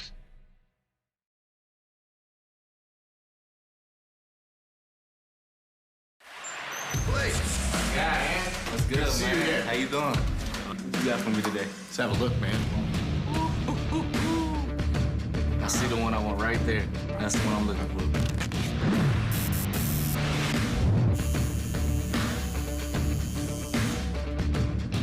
Welcome to the winner's circle, Blake. Hey. Figer Law. All we do is win. All we do is win. Congratulations to the real Coach of the Year, Motor City Dan Campbell. Just put your head down and go to work. It's about to be fun, man. It's about to be fun. Woodward Sports. Hey, listen, guys. Good news, bad news. You guys already know the bad news. Insurance rates have gone up in the state of Michigan.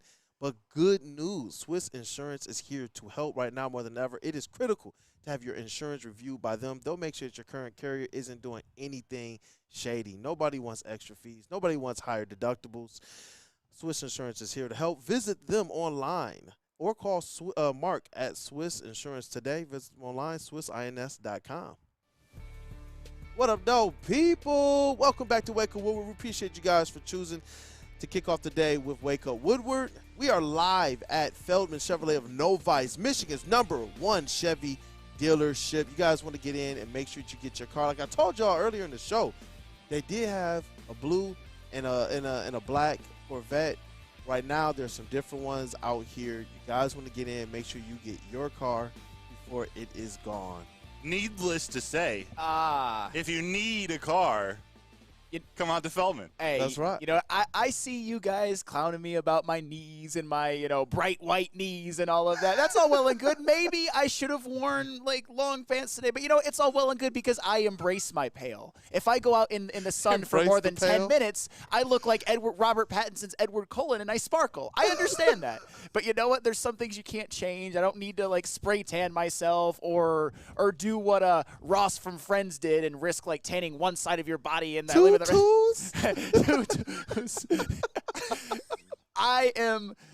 You got to embrace what you got sometimes. Flannel, you just gave a new definition to the term lunch pail guy. Oh, snap, man. Maybe I ought to wear shorts at the next Feldman remote. I mean, I don't think you'll get clowned like I do. It's the pale thing, or maybe it's the fact that I'm not. Maybe I do need to work on the chicken legs a little bit. I need to bulk up. I understand. I need to bulk up, but as far as tanning goes, I think I'd look weird tan personally. So I'm good. If it happens naturally, if I just happen to be out in the sun, it'll be fine. But for now, I'm okay. We talk about a lot of content that we want to get done. I know we're talking right now about baseball, getting out on a diamond and seeing who can get a hit off of Matthew Broder. Talk about basketball. We talk about a lot of this stuff. Maybe we need to take you to chili pepper standing or something. Oh man, a relic of Woodward past. Don't you love it? Oh Don't man, need to go to the beach, man. Okay. Oh, what a day. But appreciate you guys for choosing to kick off the day. And you guys stuck with us through the technical difficulties. Shout out to Rod Beard as well. It's always good having him on the show. But, Broder, I know yesterday we were going to talk about it. We held it until today. Do we have time to talk about undrafted free agent player review, wide receiver Isaiah Williams out of Illinois? Yeah, I get. We're going to have to. We'll squeeze it in, and he's not a very tall guy, so we can squeeze it in 7 minutes. No, this was one of the first undrafted free agents that they signed. Wide receiver Isaiah Williams out of Illinois. So a Big Ten player. He actually started his career at Illinois as a quarterback. He spent 2 years in the quarterback room. He went there because of Lovie Smith, and I made a note he went to Lovie Smith. This seems like a guy, the more I get to know him, seems like a guy who's willing to be coached hard, willing to put in the work. His team, he was a two-time team captain, but what he can bring to this Detroit Lions team, I think he's going to compete for a spot. I think he's one of the undrafted free agents that has a shot to make that 53-man roster, if not spend a couple weeks on the practice squad and be that next call. He's a Khalif Raymond type, but his strengths are his separation, his route running closer to the line of scrimmage, the 5, 10, 15-yard routes, the ones that people claim are the only ones that Jared Goff can throw to. Obviously, we know that they aren't, but Isaiah Williams is one of those guys. He's nifty, he's shifty, he's able to make something out of nothing. So it's another weapon to start on the practice squad or to start in a situation where he's got to earn some playing time. But I really like that pick. Again, $240,000 they gave to him guaranteed, which is a significant amount of money. We talked about Kingsley Egukan, who got $245,000. Those are probably the ceiling of what they're going to give UDFAs, but it just shows you that he's got he's got eyes on him, and they expect a little more out of him than some of the others. The last few things I'll say before I pass it to you guys, he started as a stud point guard in high school. Like, this kid's an athlete. We talked about him playing quarterback at Illinois. That versatility. Yeah, started as a stud point guard. He was the back-to-back Gatorade Player of the Year, Football Player of the Year in Missouri as a junior and a senior, and he was the #1 recruit out of Missouri. But you know who was #1? Jamison Williams. Oh. Jamison Williams. So he's a stud. Went to Illinois due to his connection with Lovie Smith, the 2-time team captain. And when I meant to say this before, when I think about him being a wide receiver, of 5'9", 5'10" wide receiver who used to play quarterback, and we look in that wide receiver room, and the leader of that room is Antoine Randall. Like, who knows what they got up their sleeve with this kid? Antoine Randall, stud quarterback at Indiana. Yes. But obviously played wide receiver in the NFL. Here's the thing. He's in UDFA, which means it's more likely than not that he's on the practice squad. However, if I'm looking at ways that it could work, you mentioned it, Broder, he pretty much abused college nickel corners. Is he going to be able to do that in the NFL? Maybe, maybe not. But he was a slot demon. He's basically a slot receiver only, which, if you want to say that it's a little redundant with like a Khalif Raymond, but Khalif Raymond also can play out wide. Isaiah Williams cannot, or has not. If you want to look at it as he's the exact opposite of an Antoine Green or the exact opposite of a Donovan Peoples-Jones, and maybe he can find his way on this roster, or on this team, a team that I would say Jared Goff gets the most out of slot receivers and like tight ends and types, there's a pathway. Again, does it move the needle a ton? No. Does he have some promise? Was he highly productive at Illinois? He was highly productive at Illinois. He had over 1,000 yards last year. Casey Washington was also on that team. Illinois oddly produces some NFL guys like Jerjon Newton and, Devon Witherspoon, Kirby Joseph, Chase and Sidney Brown. Ryan Walters. Right. He's a coach at Purdue, but he was their DC. Yeah. So my point is that there's a pathway to him making the roster. I don't think it's likely, but he was a legitimate, he was a problem in the slot. And I think that he could get separation from nickel defenders, or at least some low-end nickel defenders even in the NFL. We'll see, though. Like I said, we're not asking him to be a Hall of Famer. We're not asking him to even necessarily be a contributor. They're all flyers when they're UDFAs. Yeah. A.J. Blair says, I will admit, the more I watch his tape, the more I like him. Diz reminded me, a return man too. So after he moved to becoming a slot corner, or a slot wide receiver at Illinois, he also took over punt return duties. So he's versatile. He doesn't have breakaway speed. Like, that's one of his biggest weaknesses. And I think someone in the chat pointed out, I'm so sorry. It might have been A-Diz or A.J. Blair. Yep, he said Raymond also has speed. This guy doesn't. He doesn't have that long speed. He really can't break away, maybe because of his size. But he is shifty, and he's able to make something out of nothing in those short area situations. So wherever you line him up, and I see we got some videos up here on the screen now. Yeah. So I'm peeking over to my left right here. I tried to pull a few clips of him doing just a few different things on their offense, and I believe a punt return I included. He's just one of those guys. We'll see what he can develop with Jared Goff. At the very least, he's going to push that practice squad, push some of the younger guys to get them better, because there's not a lot of true slot competition on this roster. I'm intrigued with a lot of these additions that Brad Holmes is making, whether they wind up in a practice squad or not. There's some players that we know are going to definitely wind up on this roster, and it just leads me to wonder, what do they have up their sleeves as it relates to the game plans? We saw them last year, Aaron Glenn, go, and about midway through the season, he had to change the game plan to fit the players that he had here. And you talk about fitting the players. It wasn't like this year where they have talented players all over the defensive side of the ball. They were trying to figure out the best way to have, defensive replacements. You lost Mosley. You lost C.J. G.J. You lost Jerry Jacobs for some time. You lost some of these players to injury for some time, and they had to do the best with what they had, while the defensive line wasn't as beefed up as it is right now. Now you got kind of loaded secondary room.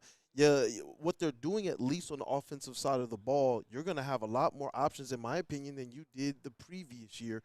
I wonder, how does this play into the type of schemes that Ben Johnson and Aaron Glenn are going to be able to employ into next season? I mean, when you see his highlights, and you obviously know his history, and I know this is extremely, extremely gimmicky, and I might be reaching, You could run a trick play with him. You saw on the highlight video, they did run a trick play in which he threw a touchdown pass. He can return punts. You saw him make a contested catch against Penn State on a deep ball. You saw him run an out route and move the chains. You saw him catch a couple of screens and get some yak yards. To me, if I say that Isaiah Williams is Khalif Raymond insurance, maybe. If he's somebody that they could use as, I can't believe I'm saying this, like they used Tom Kennedy in previous years. I know. I committed the mortal sin, and now the chat is going to be spammed with the Kennedys. But that's the thing. If he contributes at all positively to this Lions team, it's a huge win because he is an undrafted free agent, and we see what he was capable of in college. Like Broder said, his straight line speed is probably why he wasn't drafted. He's also even smaller than maybe you would even prefer for a slot receiver, but we'll see. He seems like a guy that Jared Goff could have some synergy with. Will that matter? Who knows? But he's that type of guy. And he does the things that Antoine Green and, like, Donovan Peoples-Jones do not. At the very least, we know he's a Dave Phipp and Dan Campbell aggressive guy. Like, adding C.J. Moore, now we got Isaiah Washington. Jalen Reeves-Maybin's the highest-paid special teams player in the league. I don't know if they're ever going to punt. I think you combined Isaiah Williams and Casey Washington. You called him Isaiah Washington. Oh, I did. I did. Yeah, I sure did. That's all right. I was actually thinking Malik Washington, too, because I think of him in a similar boat. But you got me with that Casey Washington. They might never punt again. They may never kick a field goal again. They're going to be fake punts all day long. But let's get to break so we can come back to what's trending with JBSMOOOOOV. JB, since I'm talking, what are we going to next? I'm probably going to pass it to Kool-Aid.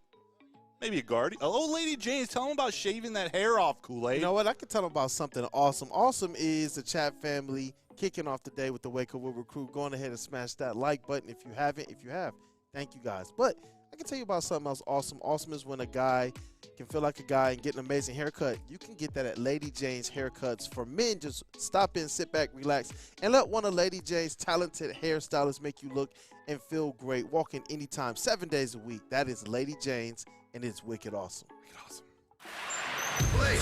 Yeah, man. What's good, man? How you doing? What you got for me today? Let's have a look, man. I see the one I want right there. That's the one I'm looking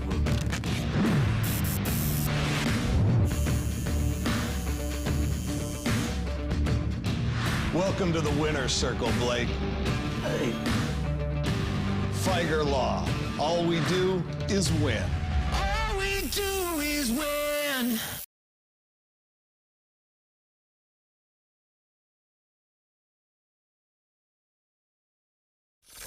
Woodward Avenue, the first paved road in America. Woodward Sports, the first sports network born in Detroit and made for Detroit.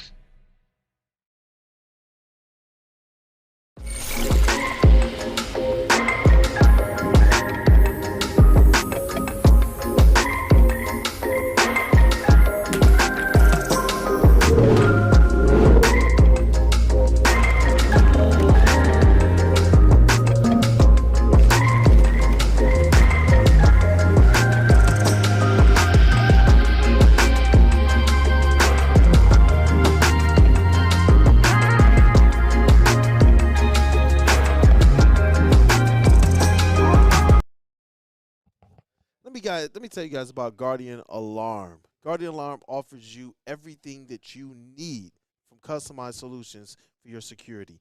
And you can call a Guardian team member anytime, day or night, 24/7, and know that they'll stay on the phone with you as long as needed. It is technology backed by people. So if you need the best defense for your home, just like we hope the Lions are going to have the best defense this year, you can call Guardian Alarm at 1-800-STAY-OUT. You guys see the number above my head. Once again, 1-800-STAY-OUT.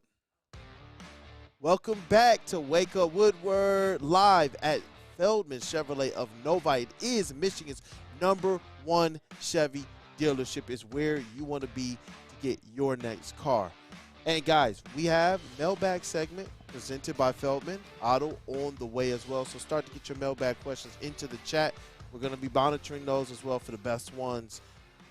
But we got a We got the most electrifying segment up. Hey. It's time for the most electrifying segment in sports entertainment. If you smell what JBSMOOOOOV is cooking with what's trending.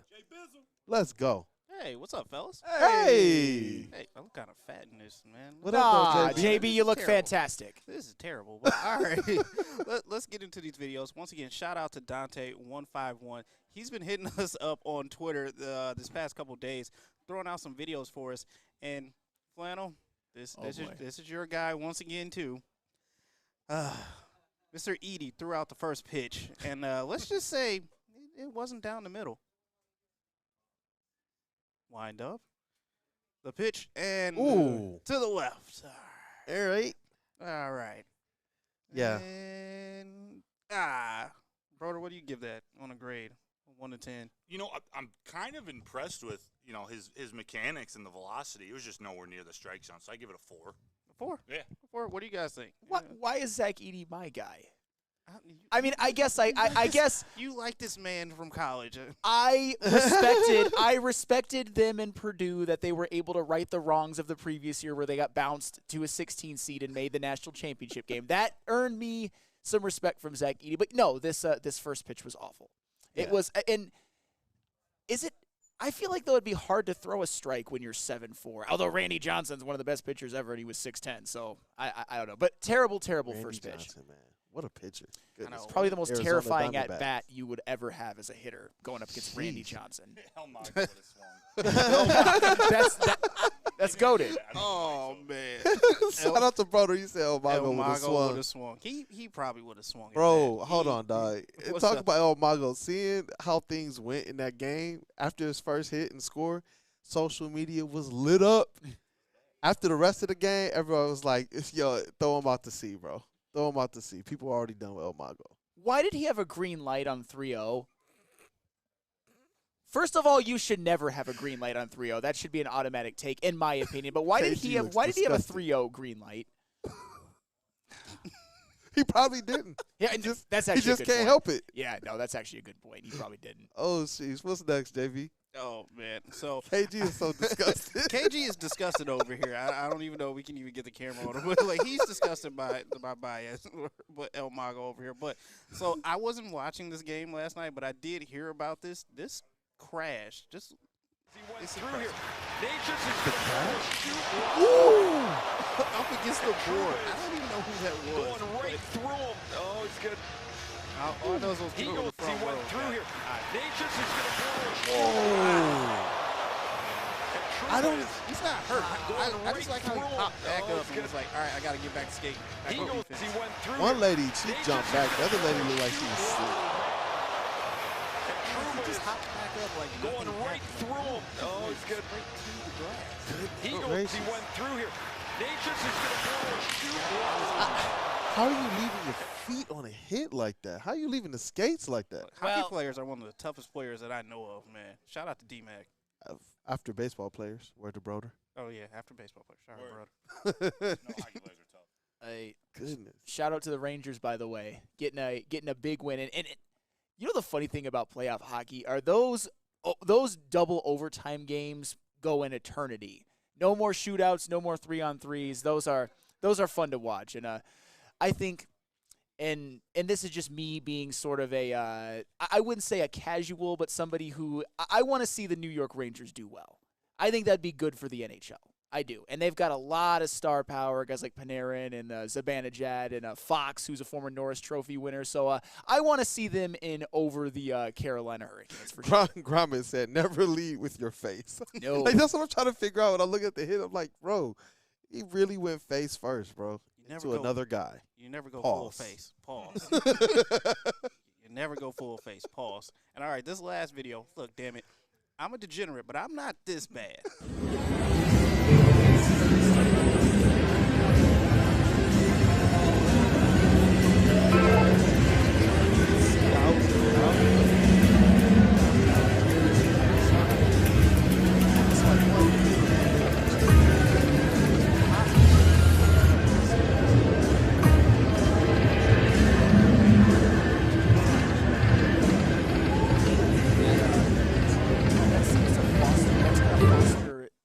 gambling addictions. Why more is he so. betting $750 a spin? Why are you depositing $20,000 to So this many game questions. anyway? What's the hotline that you need to call? I don't. I forgot what. This is need the something. Raiders of betting. It's $750 a spin. Are you crazy? Apparently he is. Dog, that is. Is there anything that you guys would spend that amount of money on? 20,000, just that frivolously? No, Some Lions tickets, maybe. absolutely not. I wouldn't spend. The Lions tickets Like- might give me. I wouldn't spend like $300 frivolously. I'm a very cheap man, but it helps me survive. I'll just say that. You know what? I feel that. Shout out mutual funds. Say, Oh. put your money in Shout out mutual funds, mutual kids. funds. Shout out mutual funds. Oh man, JB, you said that's it for today? That's it for what's Dang, trending. Back as to you always, guys. good job. Goodness gracious, I'm still thinking about that charge, man. That dude just straight up left his feet on skates and Oh, went yeah. face first. Going right through him. Oh my it's God. good. That's well, that could be dangerous. Oh, Could my have been so bad. Yo. Shout out to the player with those reflexes too. He ducked so quick. Sheesh. Bobby, you. But you know what?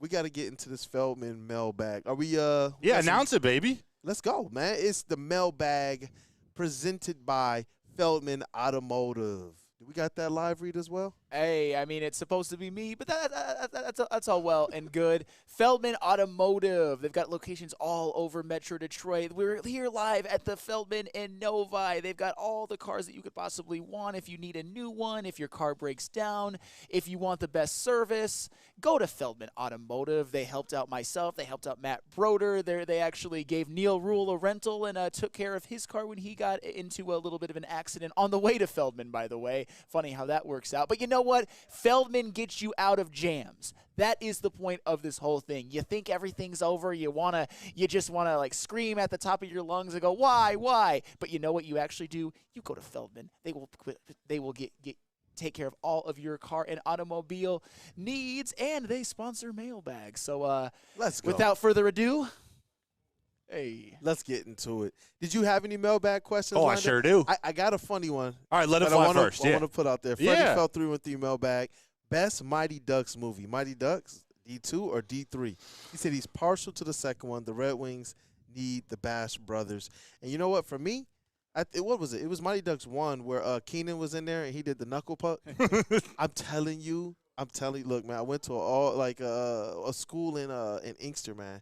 And all of us, so you guys already know, there's a lot of melanated people there. All of us were trying to perfect the knuckle puck. What was that word you just said? Melanated? Melanated. Melanated. Is that like mulatto? Probably the opposite of. Or what's that? What's the definition? A language of Melanin. organ? Oh, melanin, like your skin color. Yeah. Oh. I don't know. That's the opposite. The mulattoes. I'm learning. Hey, you know. I appreciate it, bro. I love Broder's courage so much, bro. Like I feel comfortable with you guys. You know, everything's out of love, and you'll correct me if I say something wrong or you're on disrespectful. It's hilarious. Yeah, hey, I'm telling you're you, family. all of us were trying to do the knuckle pucks, man. Do y'all remember that? Yeah. Oh yeah. Knuckle pucks. What about the triple deke in Mighty Ducks 1? Now that we're talking about this, one of the greatest sports series of all time, like movie trilogies. Are they 4? How many? They came out, I think, with another one, but it wasn't like in the same vein as the first ones. My whiteness is showing. People are saying. That's all right. Hey, if one sec, what are you saying, JB? I said the movie actually birthed the hockey team. The movie birthed the hockey team. That's actually really legit. Yeah, Gordon Bombay cool. wouldn't miss the Stanley or wouldn't miss the finals for the birth of his child. A mailbag. This is from Chase Amley. What is your favorite sport, Kool-Aid and Flannel, outside of football, basketball, baseball, and hockey? He says he used to watch a lot of NASCAR with his dad, so he's impartial to that himself. But what's your favorite sport outside of the Big Four? Soccer, for sure. I mean, I've been to DCFC games. I get into if European soccer's on TV or like Bundesliga or the Premier League or the Italian League, Serie A, I believe. Yeah, I would say soccer is probably my 5th favorite. You know what? I was going to go with soccer as well. Just to be a little bit different, though, golf is another sport that it just has attracted me over the years. I saw my pops, he was a gymnast, he was a baseball player, he was a basketball player. And when he hit golf, it was a challenge. And, like, as an athlete, I was like, you know what? I want to be able to conquer that challenge. But I did try soccer. In high school, and middle school, actually. And I'm telling you, I respect soccer players so much. And baseball players. You know, when I played baseball, I respect them, man. Stickers over here doing thumbs down. I love playing golf. I don't like watching golf. I haven't gotten there yet. My grandpa loved it. Loved watching golf. Every time there was a big tournament on TV, he'd watch it. I can't do it. But there's not much better than going out there and playing. I also like watching rugby too. The New Zealand All Blacks. Where's Fish? Fish. How do you not? Hey, shout out to Fish. How do you not? How about this mailbag question for our Feldman mailbag segment from Ed O'Neill? Mailbag, this Lions defense can be top 10 if, fill in the blank, boys. Ooh. I would say if Aiden Hutchinson wins Defensive Player of the Year. If he's that to me, it would be what would unlock. If he has a season like T.J. Watt did last year in terms of sack totals, or like Myles Garrett, if he really becomes the best edge rusher in the NFL this year, that's what would give him the top 10 defense. They'll have a top 10 defense if the linebackers – no, I'm just playing. I think that Aaron Glenn has the help that he needs. So as long as Aaron Glenn is the version of him that Dan Campbell thinks he is, you know, because there's a lot of faith. We've seen, like you said, Dan Campbell put friendly bullets into some of his friends, man. Yes. Some friendly fire. Like, Anthony Lynn, I love you, but I can love you from afar. If Aaron Glenn really is him, I believe he has the help right now. So I think this is on Aaron Glenn. If he shows up, I think the Lions show out. Just want you to know, guys, first mine, he confirmed with me, light-skinned is still melanated. So we're good there. All right. We're good there. Rando Smalls. KG is losing. Why hasn't Pistons, Kool-Aid, why haven't the Pistons cherry-picked some front office guy from a winner like the Lions did? They're looking right now. They're looking. You know, some of the other names that were mentioned, I know we talked a lot about Dwayne Casey and Bill Laimbeer just because those were some of the names that we are just now starting to hear. Stick loves Bill Laimbeer. Rod brought that one up, actually. I've been wanting that for 10 years, he says. Yeah, sheesh. Speaking of GMs, though, Flannel from the Away Fan here in our Feldman mailbag segment. As you saw, the Wings didn't move up or down in the draft. At 15, do you think Yzerman moves up? We'll have a lot of good prospects, but a game breaker could really help this team moving forward. I think he probably stands pat at 15. I know that they've made a lot of draft picks over the last few years, like, you know, in terms of firepower, guys like Nate Danielson and Marco Casper that they hope – Marco Casper, I hope he gets into the big club this year.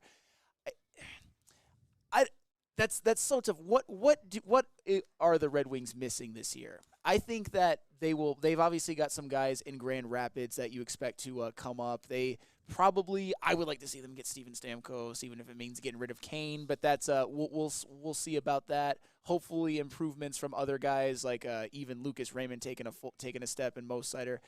I would probably say that, given how stacked allegedly their farm system is, that they probably just stand pat. But that I'm not sure. That's just a hunch. Kool-Aid, back to you from Steve O'Baby on our Feldman mailbag segment. Kool-Aid, why are fans such in a hurry to let Troy Weaver go? I'm going to say it, and I'm going to say it now. Trust Troy Weaver. I think it's because a lot of people, they might not understand what's going on in the Pistons organization. Generally, the person that gets the finger pointed to them when you talk about putting a team together is the GM, especially with Detroit Pistons and their history. But that's because the GM generally has the president of basketball operations. The Pistons had two people already in the front office, in Arn Tellem and Ed Stefanski, who were here. And Arn Tellem with a little bit of ownership, platinum equity ownership in the Pistons as well. That when Troy Weaver was hired, they said this is a gentleman that's going to have to answer to other people first before his decisions are made, and that he's working together with them and not just working as a normal GM would with the ability to go. Because generally, your GM is bringing back the players that they say is the guy, you go with that. If a GM is bringing back coaches, you go with that. But he hasn't been able to hire his coaches. He hasn't really been able to go out there and bring in the types of players that he wants. The one player we know he went after was Jeremy Grant. And they shipped him out of here for an Arn Tellem client in Bojan Bogdanovic. Crazy. So that's how it goes. Crazy. Flannel from Mike G. Mail sack. Sam, more touchdowns this season, Alex Orji or Aaron Chili's? Aiden Chili's? Aiden Childs. Aiden Childs. Aiden Childs. Alex Orji. Alex Orji, I think he's going to be the starter. And if you want to count running and throwing, I would say Alex Orji.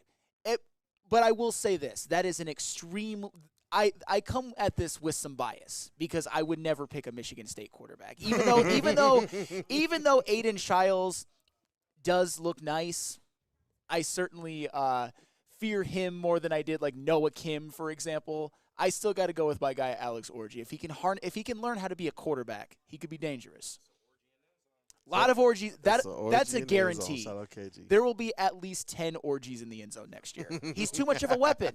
He's like Cam Newton out there. At least in terms of that. Shout out Sports.com merch shop. Hey, shout out RG3, by the way. He was the one that coined that when he was color commentating a Michigan game. So that wasn't me. That was RG3. Shout out to RG3 as well for supporting Woodward Sports too, man. Yeah, I love it. Here we go. Last two questions. One is a quick answer out of you two, and the other one is more of a hypothetical, funny question. Chase Amley asks, would you rather flip the coin toss at the Super Bowl or throw out the first pitch at a World Series game? I would rather throw out the first pitch because it's an actual, like, baseball activity. Flipping a coin is just, Anyone can do that. Yeah.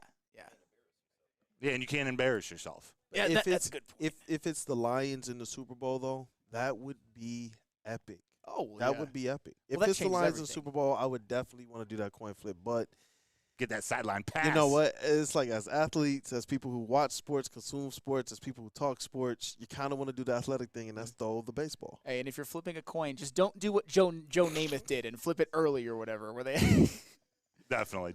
All right, last one, and we'll get out of here. Ed O'Neill asks, mailbag. Anyone else convinced that Goff could throw 6 touchdowns in the Super Bowl, and if we lose, people will still blame the loss on Goff? Easy. I was going to say, does he have an asterisk with easy there? He did. He did. He had it in parentheses. So no need to respond to that. That was just the one to end it. No, let me just respond really quick. No. This isn't anything combative or whatnot. My PSA to all football fans out there, and it's something that I've tried to do, and I personally think I do a pretty good job at that. Blame the people who actually deserve blame for games. You can play phenomenally like Josh Allen did in the 2021 playoffs, throw 9 touchdowns and 0 picks in 2 games and not even make the conference championship game. And it's his fault. You can play like absolute crap and be Rex Grossman and take your team to a Super Bowl. It's not always the quarterback. Blame who should actually be blamed. You can beat Jimmy Garoppolo and lead your offense to 6 points and have your 1 touchdown be a blocked punt return and win a game at Lambeau Field and Aaron Rodgers, by the way. You can play really well and your team lose, and you can play like absolute dog dick and your team win. It's okay. It's okay. I don't even know what to say. We're live at Feldman. Take us out, Kool-Aid. Get your dog spayed or neutered. Don't forget. Shout out Jake, by the way. Got spayed or neutered. Got neutered recently. Oh my gosh! What a way to end it. Like Dana White's table at the roast. Oh goodness gracious! What? That was one of the funniest jokes. He says, Dana White, you're like the Michael Vick of human beings. But with human beings. Oh my gosh. Anyways. You know what? We wrapping this thing up? Yes. Any last words? KG is like, wrap it up. Immediately. Shout out to you guys for supporting the Woo Crew. We appreciate you guys. Starting the day with us. Hit that like button if you haven't already. But we got the whole 5 in the building. Plus Justin. They call him Korean Jesus. What up, though? And we got Stick in the building as well. I know you guys have seen him kind of just lingering all through the broadcast, making sure everything is up to par with us. But we got our elite booth lingering. They said that, hey, Stick is just swaying in the background. But now he's over here handling work. Shout out to KG on sounds today. And he made sure that, as well with JB and Broder, that we could get Rob Beard on the phone. We had to transition from VMix. Thank you for all that you do. Detroit's #1 draft pick, Mr. KG at Nobody. We had JBSMOOOOOV, as always, on the TD. We can't call it a TD booth today. We just kind of in an open space. Tomorrow, man, we're going to get back to the, KG said to the We'll just leave that off air until tomorrow. But shout out to Woodward Sports MVP JB Smooth, Mr. Matthew Broder, our Lions and Tigers credentialed reporter. What up, though? What up, though? Had a good show? Yeah, Tigers go win a series tonight. Do it. Do it. Do it. This afternoon. This afternoon. Hey. 110? Yes. 110. Go do it. Go do it. Let's rock. Mr. Flannel Sam Reynolds. I second everything that Broder said. If the Tigers can somehow win today, you actually feel okay about this road trip, even though it would have been 2-4. So go win the series, Tigers. You know what? To know, hey, look, they won a series against the Guardians. They lost a series to the Yankees, but they really should have had a game or two. I can be okay with that as long as they handle business in the 2 series after the Guardians. Those are winnable series. Go out there and kind of get yourself back in this race. Yep. It's funny how what an offensive outburst does to everybody's outlook. Baseball, go. such a fun game. It's your boy Brandon, a.k.a. Detroit Kool-Aid, your credentialed Pistons beat reporter. We appreciate you guys for giving us your time. Shout out to the legend Detroit News Rod Beard for being our special guest today. I know tomorrow we have the doc on. We do. Let's ride. Let's go. Appreciate you guys as always. Smash that like button if you have encouraged someone else to do the same, and make sure you share the stream. We've been live from Feldman Chevrolet of Novi. It is Michigan's #1 Chevy dealership. We hope you guys have a great day. It's been Wake Up Woodward. Peace.